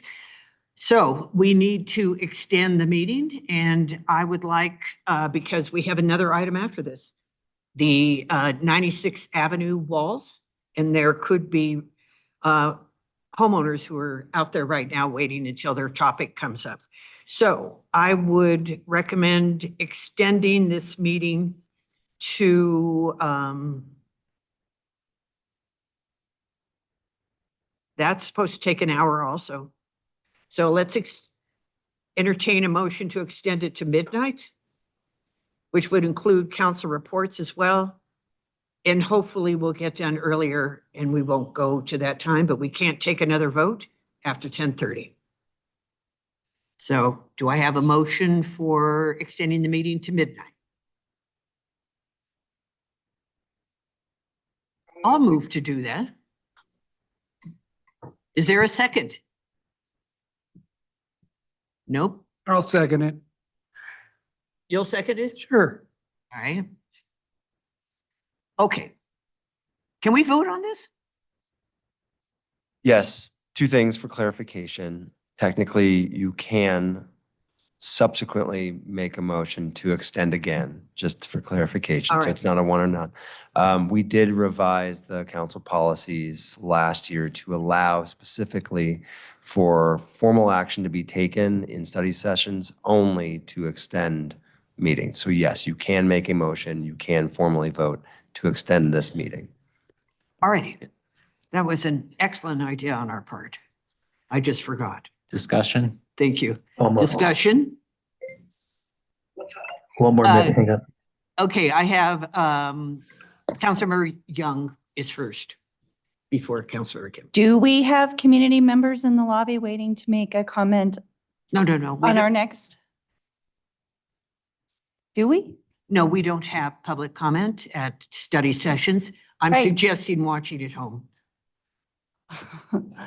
Okay. Councilor Kim? I would like to request that we actually postpone the sound wall discussion to the next study session meeting, as this one here is, as we are getting close to that time. So that's my request, rather than doing it tonight, and that we actually do it at a much more, a better hour, essentially, at the next study session. That should be the first thing that pops up at our next meeting, before we move into the rest of the study session topics. If I may just share, we have had staff who have waited patiently for that third item tonight, because there's obviously some guidance and direction that we would like to seek from the body as well. So that's just for your consideration.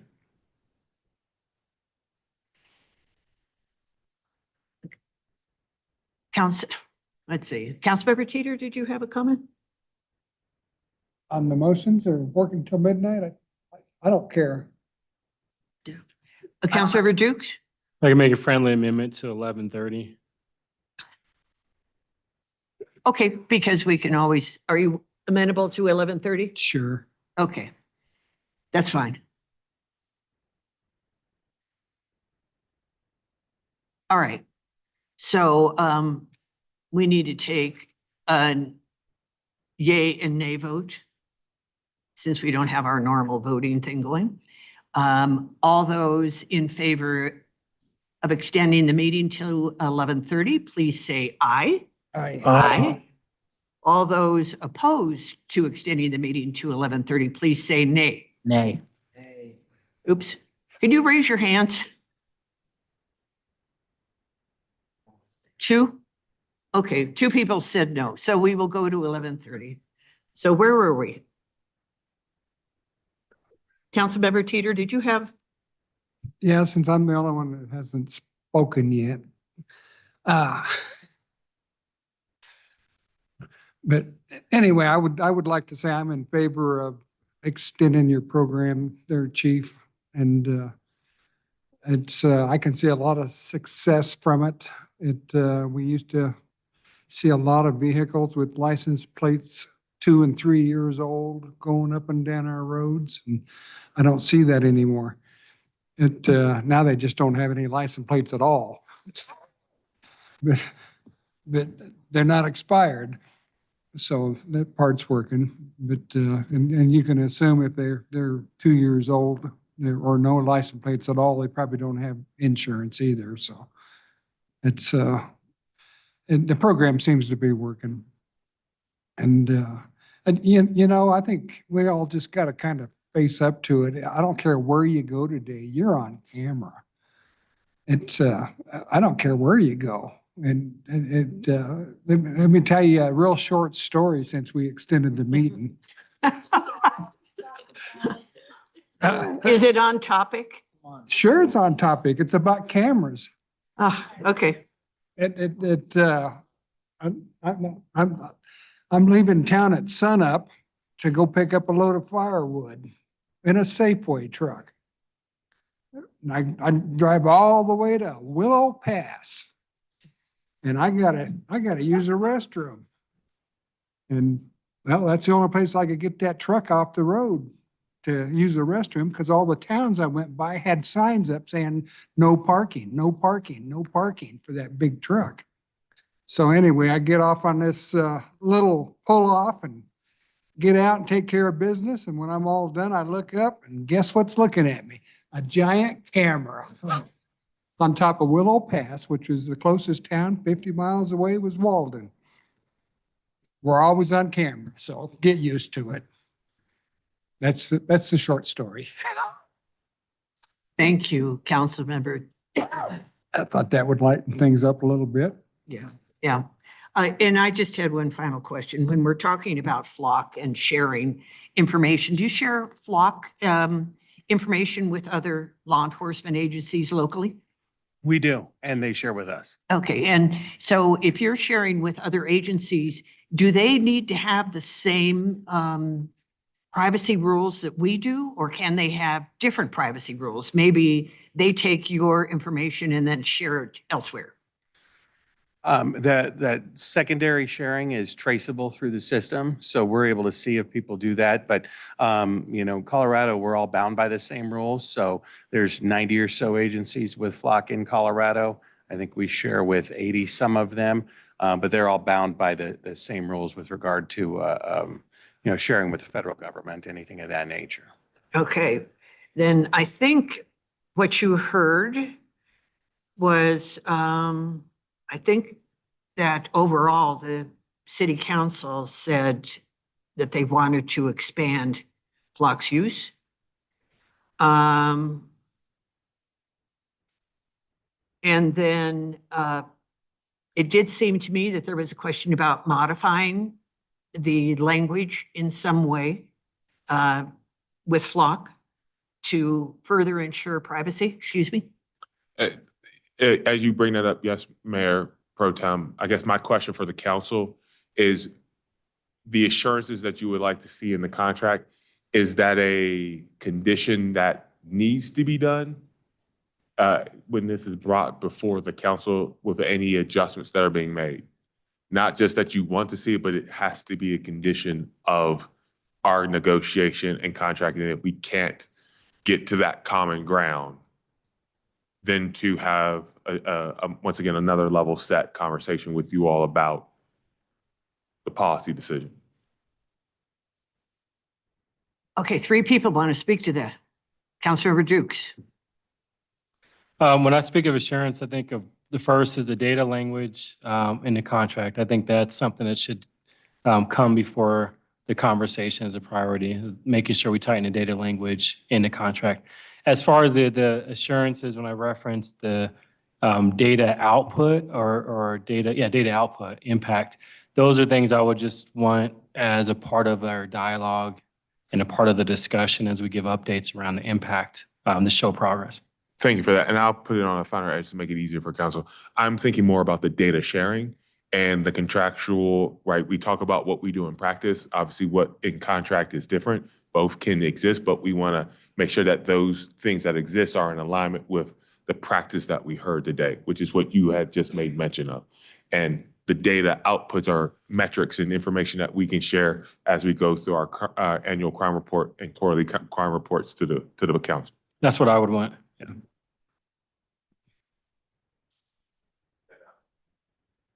Councilmember Guardiola? Same. Councilmember Teeter? I don't think I understood the question. I'm for sharing all data that we have on all criminals. And that includes sharing it with ICE and sharing it with the FBI and sharing it with all government agencies. Is that what we're talking about? I believe so. Yes. Yeah, if you commit a crime, then, I mean, we need to share that information with everybody, regardless of what your race is. We all need to be equal.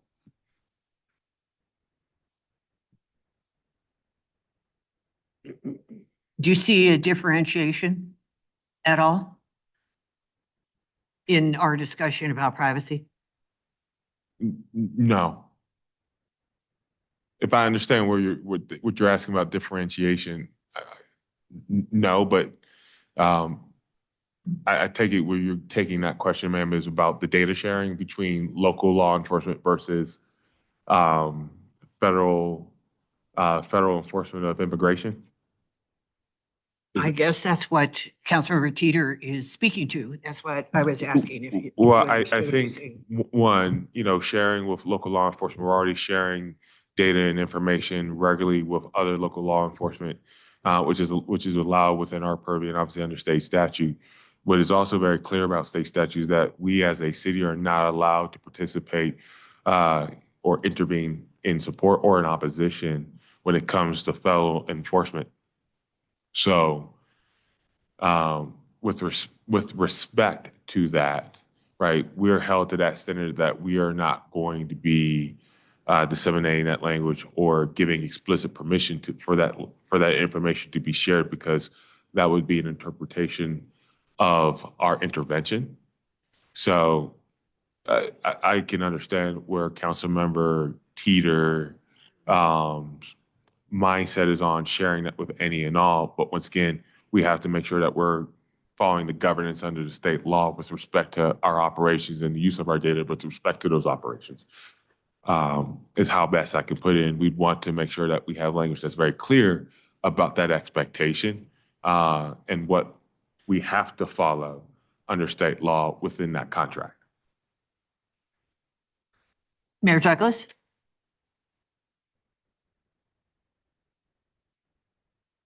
Yeah, I'm not okay with just giving our information out like that. So I respect privacy. Now, if somebody's committed a crime, that's a whole different ballgame. Thank you. Councilmember Trujillo? I think I would like to see some language consistent in what's in the proposed House bill relating to a search warrant, bringing in that extra layer of protection. I am not for just sharing data across multiple law enforcement agencies, whether it's state or federal. I believe in privacy and at the same time also public safety. And so when and if there is a subpoena, a search warrant, I am all for that. But I don't think that we should be making that decision about when to share, if we're going to go ahead and put conditions on when to share. If that makes sense. It's getting late.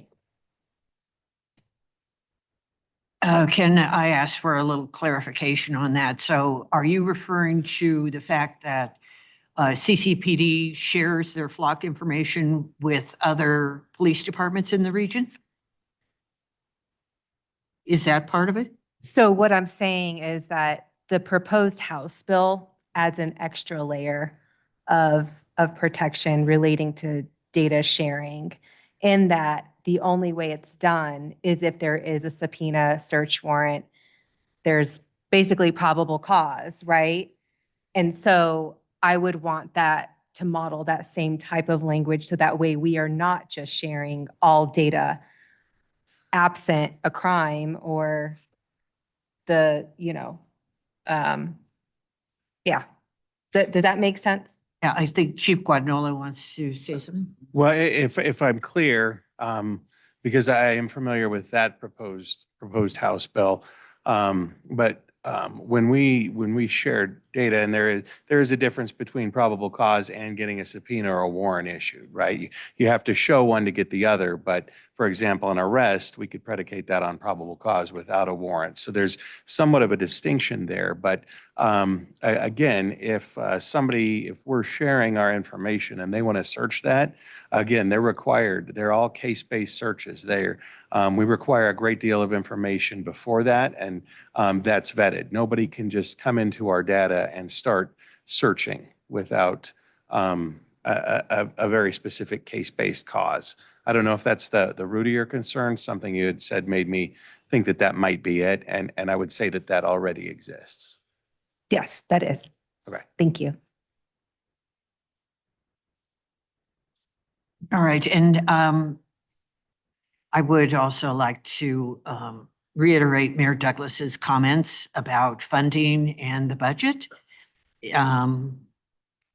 To have this done in a way that 4.5 million doesn't pop up on us when we have a budget retreat coming up in March.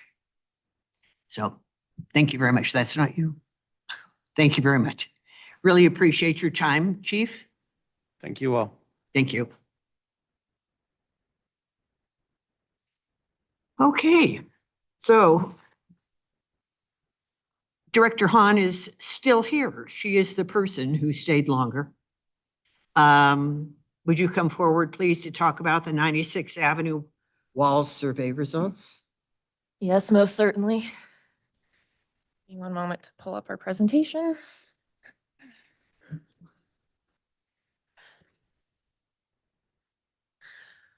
All righty, hello again. So we are here tonight now to talk about the East 96th Avenue Sound Wall survey results, and we're having this discussion as it relates to our active 96th Avenue CIP project, which you all are aware of and is ongoing. That's happening from Chambers to Tower Road. Here is a map of that project area for benefit of viewers online.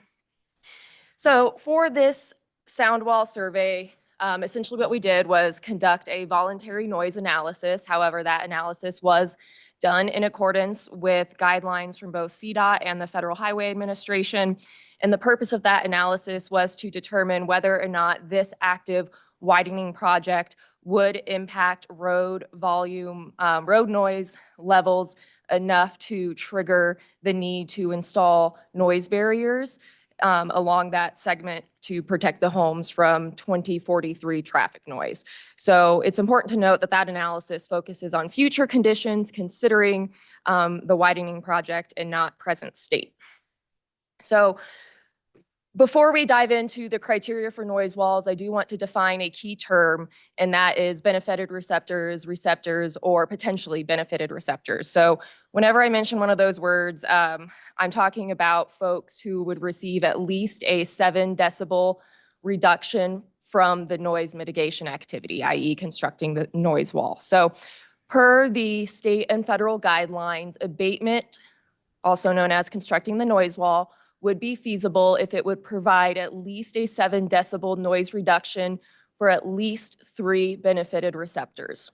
In addition, there would have to not be any fatal flaws in the design. Assuming both of those criteria are met, then we pass the feasibility threshold and move on to reasonableness. So per CDOT and FHWA, abatement or the construction of a sound wall is reasonable if all 3 criteria below are met. If one or more of those conditions fail, then the project would not move forward under CDOT or FHWA regulations. So criteria number 1, again, is that we would meet the minimum noise reduction of at least 7 decibels for at least 3 homes. Second criteria is that the cost benefit would be equal or less than $34,000 per receptor. And the final criteria is that the construction of the noise wall would have support from at least 50% of the potentially benefited receptors. I do think it's important to highlight when we're talking about that $34,000 threshold, that's based on the initial estimates highlighted in the noise survey. Those initial costs don't include things like design, labor, ground engineering, utility relocation, fence relocation, or property acquisition. So this slide just shows you what all goes into a noise study. Happy to dive into that if you would like, but the noise study was included in your packets, or it's linked on our website, excuse me. So this slide here shows you a segment of the western sound walls. The areas highlighted are what the noise study called out as potential areas for sound walls. We'd be looking at 55 potential beneficiaries per the study. Several of the proposed noise barriers would not be reasonable per the cost terms outlined in the study. However, if we do cost averaging, so if we look at that entire segment of western sound walls, then reasonableness could be argued. But if we look at them in segments, then reasonableness would not exist. Similar situation here. This is the eastern segment of sound walls. Again, the highlighted areas are what the noise study called out, that 63 potential beneficiaries. And same situation as we have on the western side. If we look at the segments individually, then the cost is not reasonable. However, if we have cost averaging, then reasonableness could be argued. So at our last discussion on this topic, council did direct staff to expand a survey from 118 beneficiaries, and that 118 came from those folks here on the eastern and western side. So expand from 118 to 161 beneficiaries for the noise survey. That expanded list included properties that side face the roadway, as well as properties that have private walkways or sidewalks between their homes and the public sidewalk. So we did do a broader scope for our survey. The surveys and informational packets were provided in both English and Spanish.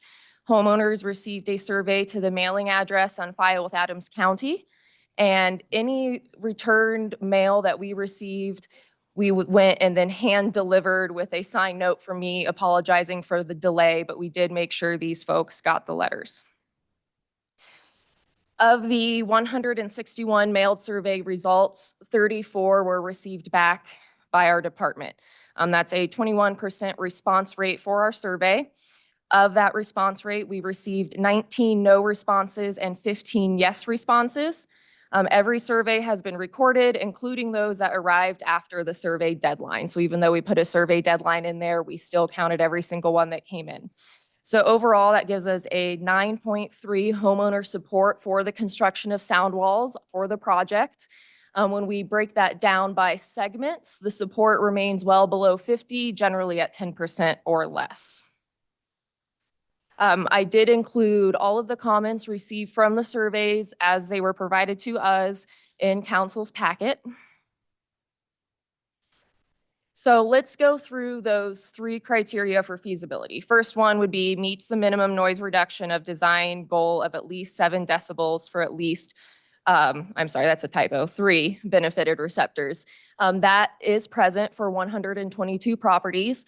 However, no receptors would experience a noise increase of 10 decibels. So we're looking at between 7 and 9. Second would be the cost benefit equaling $34,000 or less per receptor. Again, that is present if we use cost averaging. It is not present if we look at it by segments. And I do want to point out that our initial engineering estimates anticipate sound walls, if we were to put them along this entire project area, would cost between $15 and $20 million, and we currently do not have funds identified for this project. And then the final criteria is that there's support for more than 50% of the potentially benefited receptors, and that is not present based on our survey results, either by segment or for the total project segment. The maximum support was 9.3% for the entire project area, and then if we look at it segment by segment, we have 10% as low as 0% for some of the segments. So with all of that in mind, what I'm hoping to hear from you all tonight is if council would like to remain in alignment with the CDOT and FHWA guidelines on sound walls, or alternatively, would council like to depart from those state and federal standards? And just a few things for you all to consider while we're having the discussion is the City and Public Works Department follows those guidelines for all other transportation related activities and decisions. If we do elect to depart from those standards, we will need to create a policy that can be applied to all future road projects. We'd be applying the same standards on 96 as well as other areas throughout the city. And that would apply to any roads that are not located along CDOT owned or maintained areas. And then finally, if a new policy is created, we'll need to contemplate a funding source in that policy document as well. And then real quickly, I do want to point out that in that survey, we did give homeowners the opportunity to provide their email address if they wanted to receive updates. So after this discussion tonight with council, we'll work on preparing an update for residents who provided that email. We'll give them a link to the video so that they can hear our discussion tonight and just let them know what the next steps are. Thank you. Thank you. Before I take comments from other council members, I wanted to ask about those who were surveyed. The residents who live west of Landmark along East 96th Avenue were the homeowners that came to us to say they were worried about the noise and they were worried about trucks going off the curve at that point. There is a curve and an uphill, and yet they were not surveyed. Why were they excluded? They were the very people who started this whole process. So we surveyed everyone that directly fronted or reared the property along the project area for 96th Avenue. But they do. Their homes do back up to East 96th Avenue west of Landmark. What's the street name that they're on? Okay. Do you see the orange line in this picture? Okay, go to the west. Do you see those homes that back up around the curve? Those are the homes I'm referring to. So they're so offset from the roadway that they would not receive benefit from the wall, so they were not surveyed. However, I do want to highlight, we did hear their concerns about the trucks going off and wanting to have that physical barrier. We are looking at guardrails as a part of the project. Sound walls would not provide that safety. They're not meant to withstand the impact of a vehicle. They would likely fall over. So for those owners, looking at the guardrails and whether or not that would follow AASHTO standards would meet the goals that they were expressing that they had in that public meeting.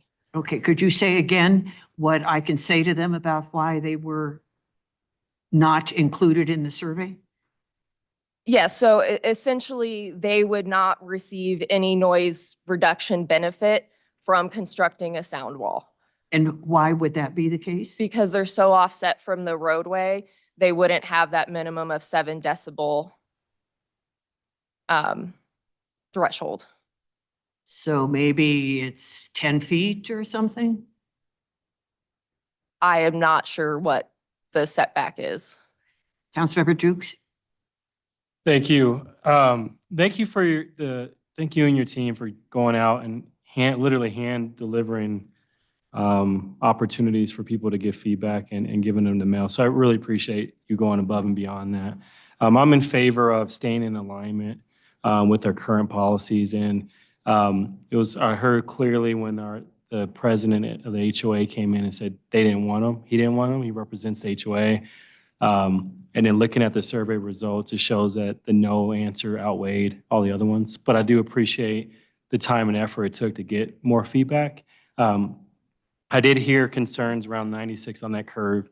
And so you answered that question around having guardrails, which I think when I talked to residents, that was the biggest concern around having a guardrail so that the trucks don't accidentally run over. And even some residents said that they would prefer that versus having the sound walls, but they just want the safety.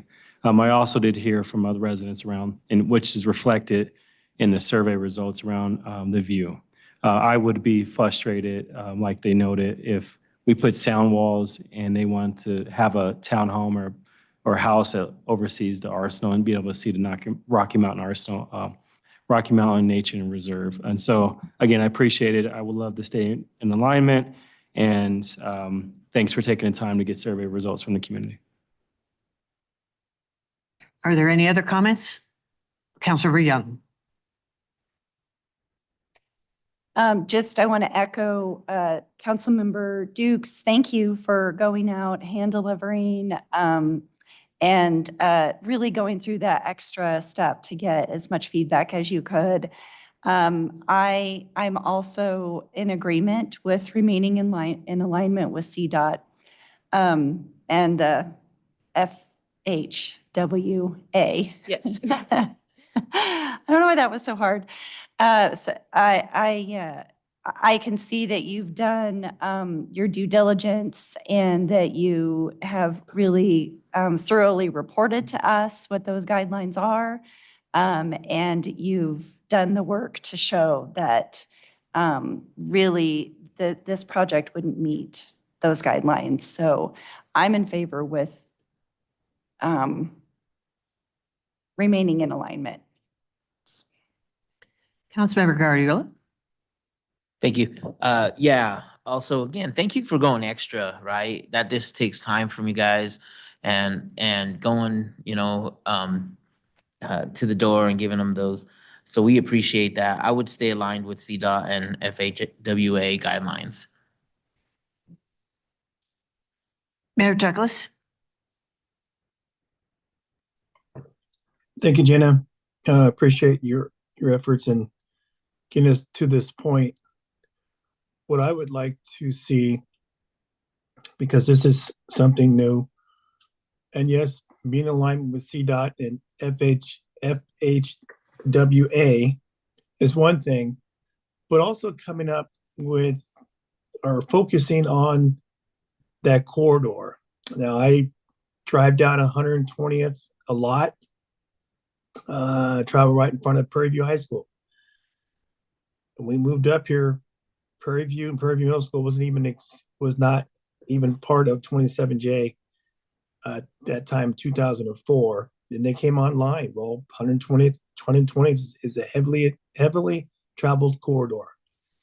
And we have all kinds of vehicles that travel through there, and they have accommodated that space by improving the intersection. So at least there's a traffic light in there that helps out for the pickup and drop off for the middle school. You go to the high school, you can make a right turn, but you can't make a left turn unless you go further down to go east. But you still have problems with the traffic and as far as slowing down.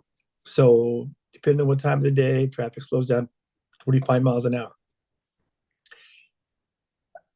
And we need now the question is, will there be 25-mile-an-hour reduction when school is in session? The city will be installing school zone flashers along 96th Avenue. Yes. Okay. And then those times of operation, just like we do with Adams 14 with Adams High School, gets reduced down, right? Yeah, it would certainly not be an all-day reduction just during the school zone hours that we have throughout the rest of the city. And I'm all in favor of putting something on that curb there that if, truck potentially goes off and, at least you have something to at least mitigate that further damage.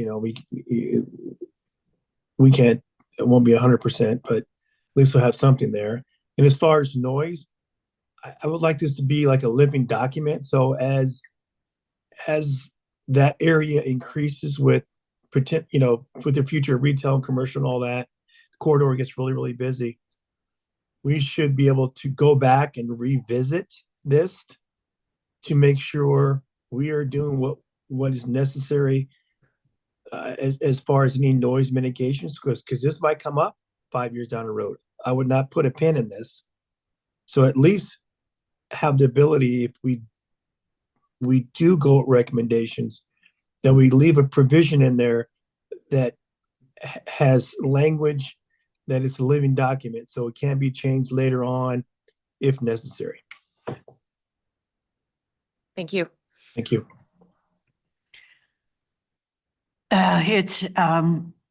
I do feel badly for my constituents in that area along that corridor.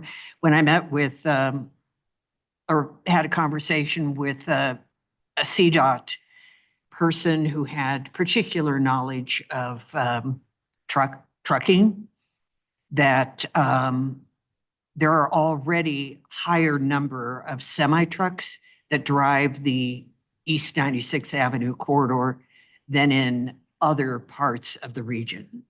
So it is problematic to have a truck route right there. And I'm not sure when they bought their homes that they were really thinking about the fact that, gee, that could be widened at any time. I wish that there was more that we could do for them. I was at an EPIC meeting last Thursday and learned that Commerce City has a 3% tree canopy coverage, which is very, very low. Maybe we can even look at some trees along there someday, or tall bushes that would help deflect the sound. But having lived near a freeway before, I know it's going to be interesting. So at this point, everyone wants to stay with the recommendation, apparently, or at least the majority of the group wants to stay with the recommendation about following the CDOT and FHWA guidelines. So I guess we have our answer. Okay. Thank you very much. Appreciate the time. Thank you very much.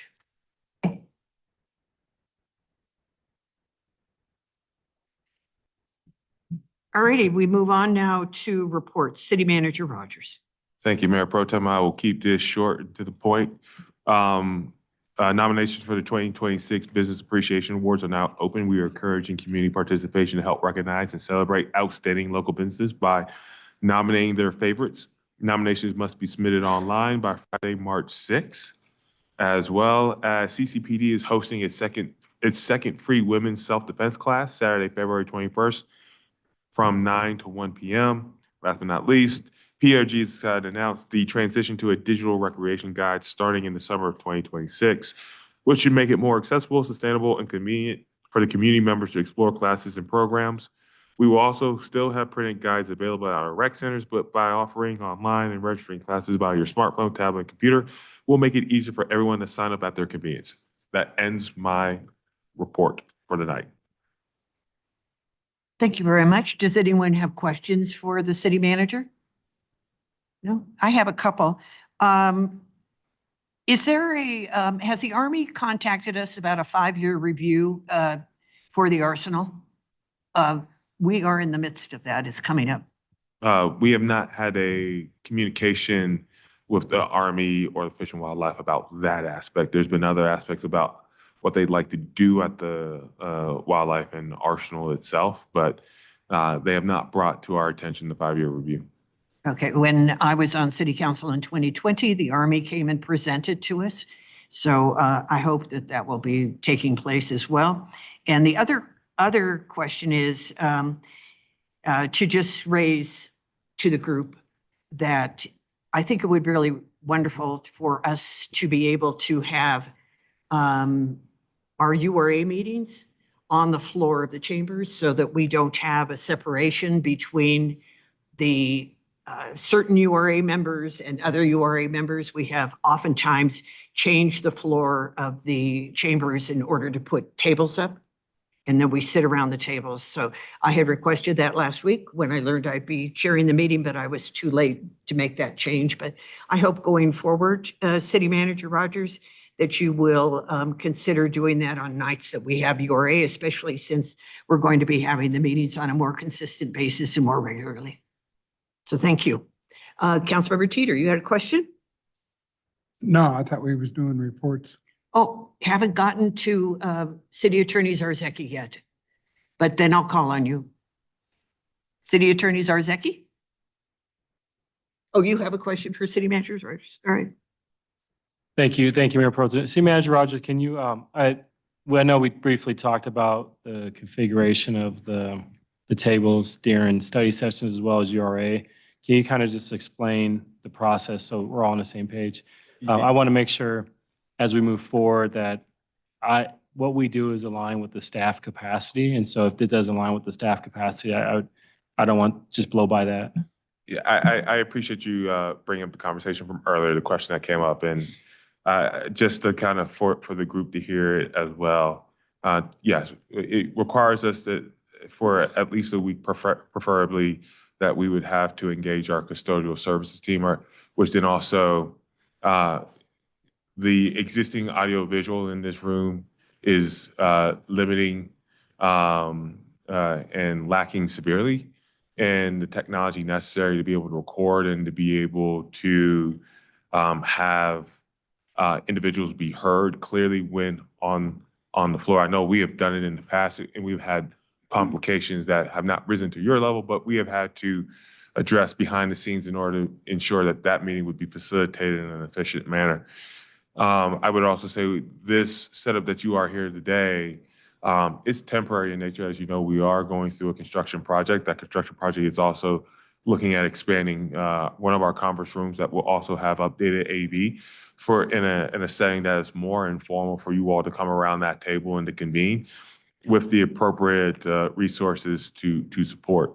So from a custodial service capacity and ensuring that they have the ability as well as IT to be able to manage, ensure that we have the right equipment on the floor, which is still not going to be the highest of quality as opposed to you are here, and that we're anticipating that you will be in your new settings by April 1st of this year.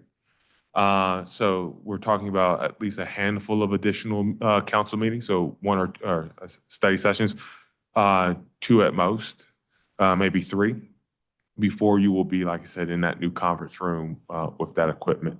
But there are real life challenges to us doing it on the floor and trying to stream and trying to record. We've done it in the past, but like I said, it's been a lift with us behind the scenes to ensure that it goes off smoothly. Thank you, because I understand there was one request by one colleague here, and I just wanted to have that discussion as a whole body, because I don't think it's necessary to put your staff into that process for a couple more meetings, but I just want to state my opinion. I'm curious about my colleagues as well. Mayor Douglas, were you wishing to speak to this topic?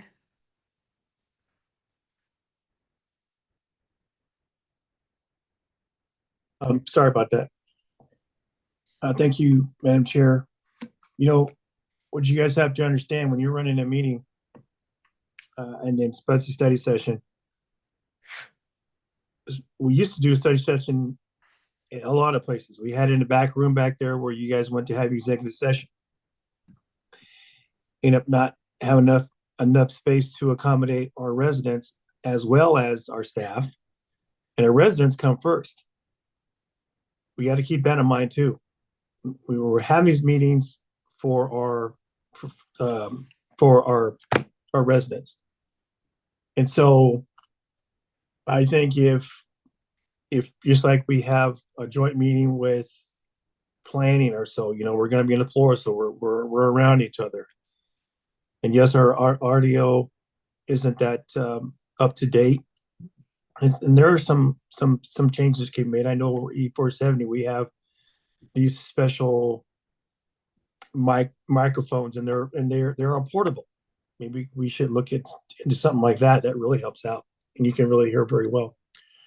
But yes, whatever, who's there running the meeting, however it benefits them, because that's the important message, is making sure everyone is heard, and we are having these meetings where we can look at each other, and I mean not only look but hear. And yes, I don't mind having on the dais there because I can see who wants to talk. But then again, if someone else is running a meeting and they request that, I think we should honor that. And I have a question for you too, City Manager Rogers, when it comes up. Okay. When everybody's done. All right, Councilmember Guardiola, did you wish to speak to this? No. Okay, then hang on. Okay. And I would just like to say that I specifically was told that I didn't give enough time to do it. Had I heard all of the other reasoning that you just heard when you asked Councilmember Dukes, I probably wouldn't have raised it tonight.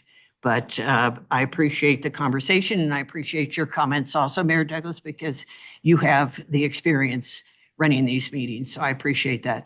All right. We have a question from Mayor Douglas for the city manager. Yes, Mayor.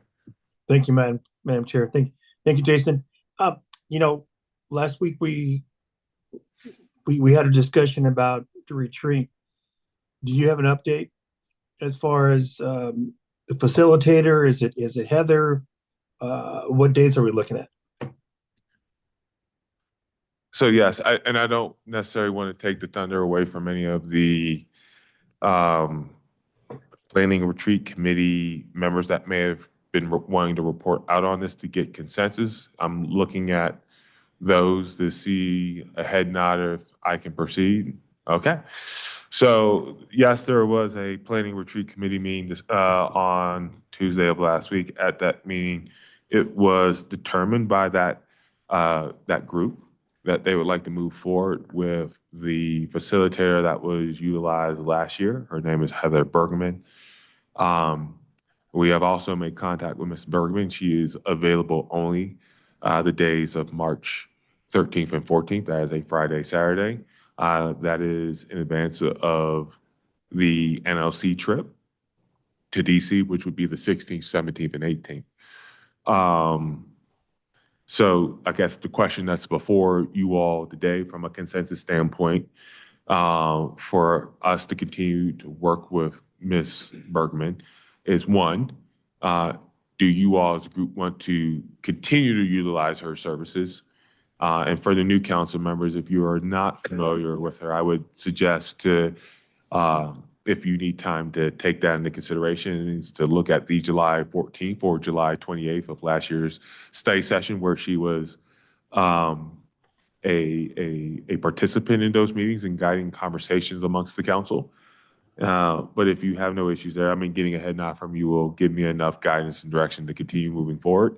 And whether or not March 13th and 14th are dates that you are willing to accept for the retreat. If so, then we can then turn our direction to other aspects with the retreat committee to bring back to the full body. But those would be my two requests. Okay, if you wish to speak to this, could you raise your hands? I've got people in line also for the. Okay, Councilmember Trujillo. Thank you, Mayor Pro Tem. Question about the timing of the meetings before DC. If it's the couple days before that, before the actual, so how does that fit into, would we do those after So DC or? So yes, you have thinking about this, and obviously this is something that we can continue to talk about the advocacy trip in March around with Ian when he's here again on Monday, is that you can, and it's not, for us it would be new, but it's not new to other municipalities to have the visits with your various participating agencies during some time at NLC, or being able to schedule them a day or in a day and a half thereafter. For instance, this past trip to NLC, obviously we had one day slated purely for meeting with our congressional representation, and then we had a day and a half meeting with the other agencies that were able and willing to do so. So there are opportunities to be able to shuffle it differently than what we've done in the past and still have you all participate at NLC. But I would say that is a conversation that we can continue to have with Ian next Monday. Okay, thank you. I'm good with those dates for the retreat. I don't see any opposition. Mayor Douglas, did you have more? Yeah, thank you. Thanks, City Manager Rogers, for that date. Yeah, I'm on a couple federal committees, and they will meet on that Saturday and that Sunday. So if we do this, I would have to, I guess, do mine on Zoom.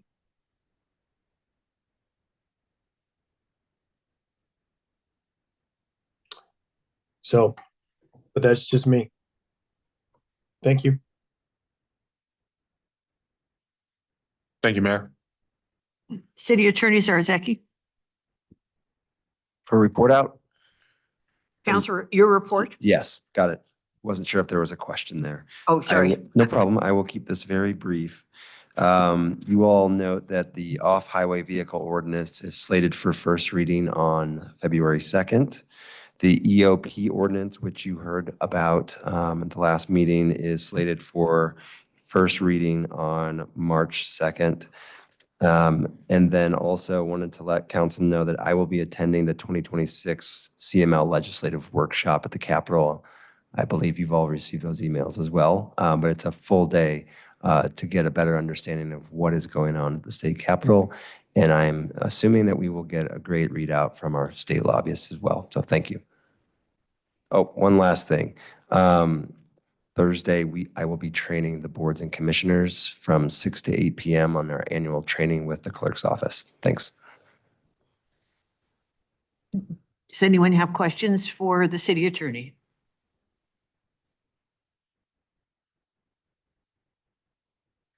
All right. Council reports.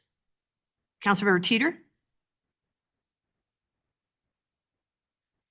Don't have much of a report other than at the E470 Authority Board, they elected Mayor Douglas as treasurer. And at the North Alliance Transportation Association meeting, they elected Mayor Douglas treasurer at both different meetings. And so congratulations to Mayor Douglas on that. And I thought I had something with the water district, but with Councilmember Dukes, but I went over my head. Maybe he will get to it. That's all I got. Okay, Councilmember Trujillo, did you have a report?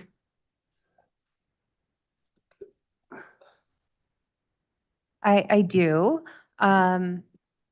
Couple things, and I probably should have asked this question to City Manager Rogers. Sorry about that. The Airport Coordinating Committee, I know we showed and that was canceled. Has that been rescheduled or do we know? That was just a ghost in the machine. That date was a carryover from a bad invite. So we do have the airport coordinating meeting scheduled for February 11th. Okay, That has been confirmed. great. So if not, we'll be there together, Again. standing out in the hallway trying to figure out what happened. So, but they have confirmed that it is February 11th and the mayor was there as well. So you just got there a little bit before us or after us, one of the two. But yes, we are all scheduled and we're all set and they are up to date on your calendars. Wonderful, thank you. That's all I have. Along those same lines, is boards and commissions rescheduled? That has been rescheduled for February 7th, as I understand it. Okay. And I see Dylan shaking his head in the background. All righty, that sounds good. Councilmember Guardiola. Thank you, Mayor Pro Tem. Attended my first youth commission meeting last Thursday, and they're setting up another town hall. They're narrowing down the topics to school safety, community safety. They're planning on bringing some panels and some experts about that. So they're doing a good job on that. Attended my first cultural council and excited to share that, we're having some hard discussions. Myself and Councilwoman Young attended it via Zoom. And I know Dylan's going to be presenting in February, whether it should be a 501c3 standalone or a board and commission. So, I think it's time that we decide that. So kind of excited about that. That's all I have. Thank you. Councilmember Kim. Brittany, you got me?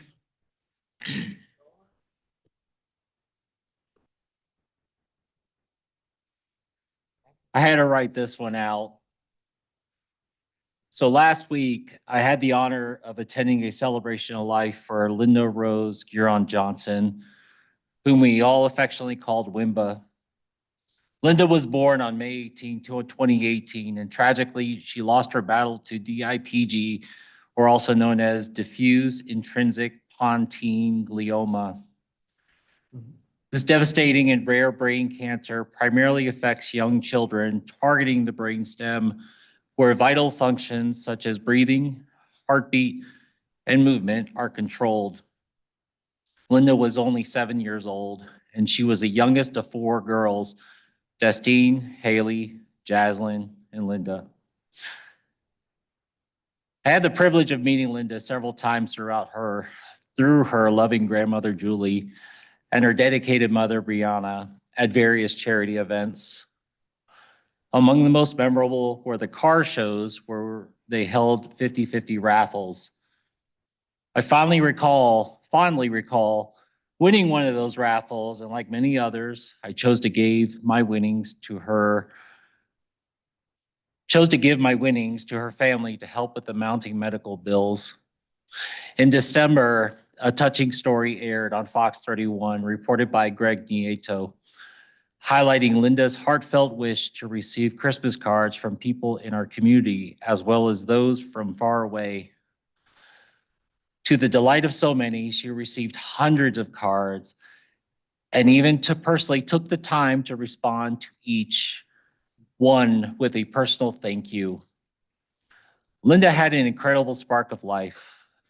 She loved to draw and express her creativity, often spending hours immersed in her games. She adored her fur babies and treasured every moment spent cuddling with them.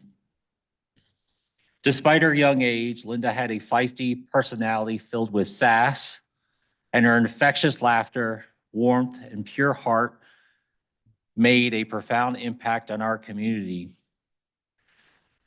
I want to take a moment to express my gratitude to Linda's parents, Brianna and Fabian, for allowing me the privilege of getting to know their remarkable daughter. Most importantly, I want to thank her grandmother, Julie, for inviting me to lend a helping hand whenever I could. Linda passed away on January 12, 2026, but her spirit and the joy she brought to our lives will never be forgotten, to my life. I also want to extend my heartfelt appreciation to the various organizations like the South Adams County Fire Department and Commerce City Police Department for making some of Linda's dreams come true. Linda also wanted to go to school, and she did in Adams 14. She didn't care what she was going through. She wanted to go to school, and so she did. And that dream also came true as well. That's all I've got. Thank you. Thank you, Councilmember Kim, for that very moving tribute, and what a beautiful child. And I'm so happy that you were able to spend such quality time with her and make a difference in her life and the lives she made and the difference she made in so many other lives.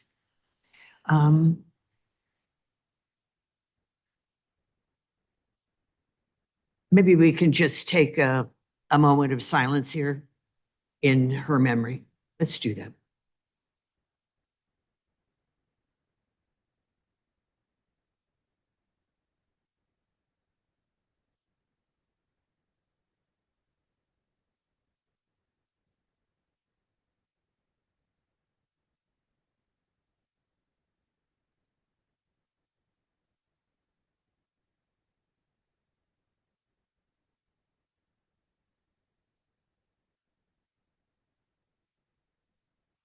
Thank you, everyone. Councilmember Young? Thank you, Councilmember Kim, for sharing a little bit of vulnerability and sharing your heart. And I know that that was probably very, very hard. So thank you.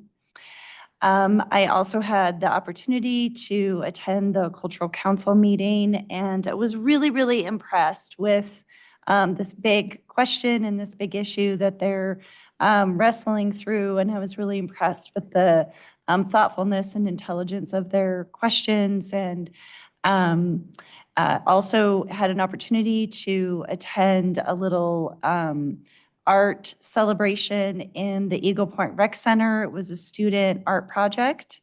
It was great to meet the students who were involved with that art project and the cultural council's kind of involvement with that as well. So what I would say to that is we have some really talented people in our community who really care about the arts and care about culture in Commerce City. And it's really impressive to be part of that group of people. Thank you. Councilmember Dukes. Thank you. Just a couple of quick, some updates. One is I was able to attend the Parks Rec and Golf Advisory Committee with Councilmember Teeter. A lot of discussion was around just the swag, and when we provide swag from this committee, it's for the movies in the park, the music in the parks and things for the community. So we set the budget there, as well as the golf cart pilot program. They gave an update on what that will look like as they prepare to present a pilot idea to council in the near future.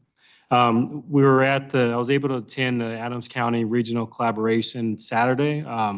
This was an opportunity that several of the council members here were a part of, and this really was the effort to talk with our county commissioners as well as other regional council members about regional needs, funding challenges, and ways to move forward as a region. I was able to have just an update with Councilmember Guardiola and the city manager around the Workforce Advisory Committee. So we were able to meet to talk through just next steps, what that looks like, as he was the second on that initiative, on that motion. And so we wanted to make sure we're on the same page on how do we support the city manager and his team as we look at future drafts of that ordinance.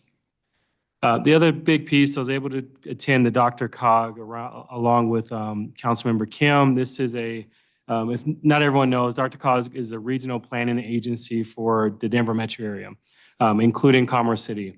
It coordinates transportation, growth, and development, as well as housing and aging services planning across 59 local governments. At this board meeting, there was a lot of discussion and ultimately conversation around regional housing strategy and planning. They emphasized housing affordability across jurisdictions. This is a big effort across Dr. Cog, but also across the state as people are thinking about how do you make housing more affordable. They also looked at the different budgets in terms of regional investments and how that connects to some of our CDOT projects, which we're lucky to be a part of. And then just the last part is that regional planning and transportation, and that included the CDOT as well. So also some conversation about bikes and transportation and our bike plan across different cities and jurisdictions. So that was a great meeting that a number of council members were a part of and some mayors. The other part, I was a part of the planning committee meeting, and the planning committee, as city manager Roger gave an update, we're excited about what we're going to have in store for us as a council. Hopefully, this is a chance for us to think about the budget, look at it, have some team building opportunities, and continue to work together as a unit. Piggybacking on Councilmember Teeter, I was able to attend the South Adams Water and Sanitation Board meeting last week, or a couple weeks ago now. And I just want to stress the importance of partnerships. I can't share how excited they were to have council members actually come to their board meetings and be a part of this partnership. And they're so excited. I look forward to conversations as we continue to grow the city and look at opportunities to, again, partner with them. And then the last, along with Councilmember Kim, I was a part of the CML Policy Committee, and you saw some of the policies today. But some of the big conversations that are out of CML that they anticipate coming from the state legislature are around housing, around the budget challenges that the state is going to experience, that we may experience, and then also around the tension between local control and what may come out of the state around local control, challenges or more conversations to have around how do we make sure that we are in alignment, and they're in alignment with what we're thinking. And then the last piece is just an update to the council that There's a lot of discussion happening, or I'm having a discussion around a potential commission or committee that will come forward in the near future to us. It's around coordinating our nonprofits within our city to make sure that we're all on the same page, and ultimately we have a vessel or a container for nonprofits to help us as a city move forward with some of the city initiatives and city goals. Right now, we do have a number of nonprofits, but I feel like, and I noticed that they serve us as a secondary role, meaning that they may use our data or they may use our demographic information, but not serve Commerce City directly, that they may be housed here. But we're looking forward to seeing how do we activate that sector. It's the other side of the coin when we think about small businesses and economic development. Nonprofits play a critical role in all that. And so we're looking forward to seeing what that looks like for us in the near future, but more to come. And with that, that is my report. Mayor Douglas? Sorry, one more thing. One more thing I just noticed. Sorry, Mayor Douglas. I was able to attend the Adams County open house on the behavioral health clinic and the conversation around the Adams County Sheriff Department and the behavioral health clinic in Adams City. This was an important opportunity for us to listen. I heard pros and cons of this concept within our city, and I'm thankful that I was able to be there in person. It is critical for us, and I hope to continue to be a part of the community discussions. And I know there are some agitators out there that would wish us not to be a part of that, but absent listening directly from our residents, it is hard for us as a council member to make policy decisions that directly impact them. So I am committed to continue to be there in person, regardless of any side distraction or conversations, that I'm here to make sure that I listen to directly to residents, not just anyone that says we represent community, because community is not monolithic. Thank you. I appreciate it. Thank you, Councilmember Dukes. We have 3 people who'd like to speak, and we have 3 minutes. Mayor Douglas. Yeah, we probably should extend the meeting at least for 15 minutes because the other people want to have a report out. Yes, as Councilmember Peter stated that I got appointed to position over at NADA. We had a conversation with Commissioner Jones. She's new commissioner for Region 1 with CDOT. I also had a meeting from UP with Nathan Anderson. Nathan Anderson, Senior Director for Public Affairs with the Union Pacific. We talked about the corridor off of Highway 85. I do know several times that I've seen 112 on Highway 85, the trains were decoupled and not blocking the road, which is great. I've seen that 4 times so far. So the messaging that people are calling in is working.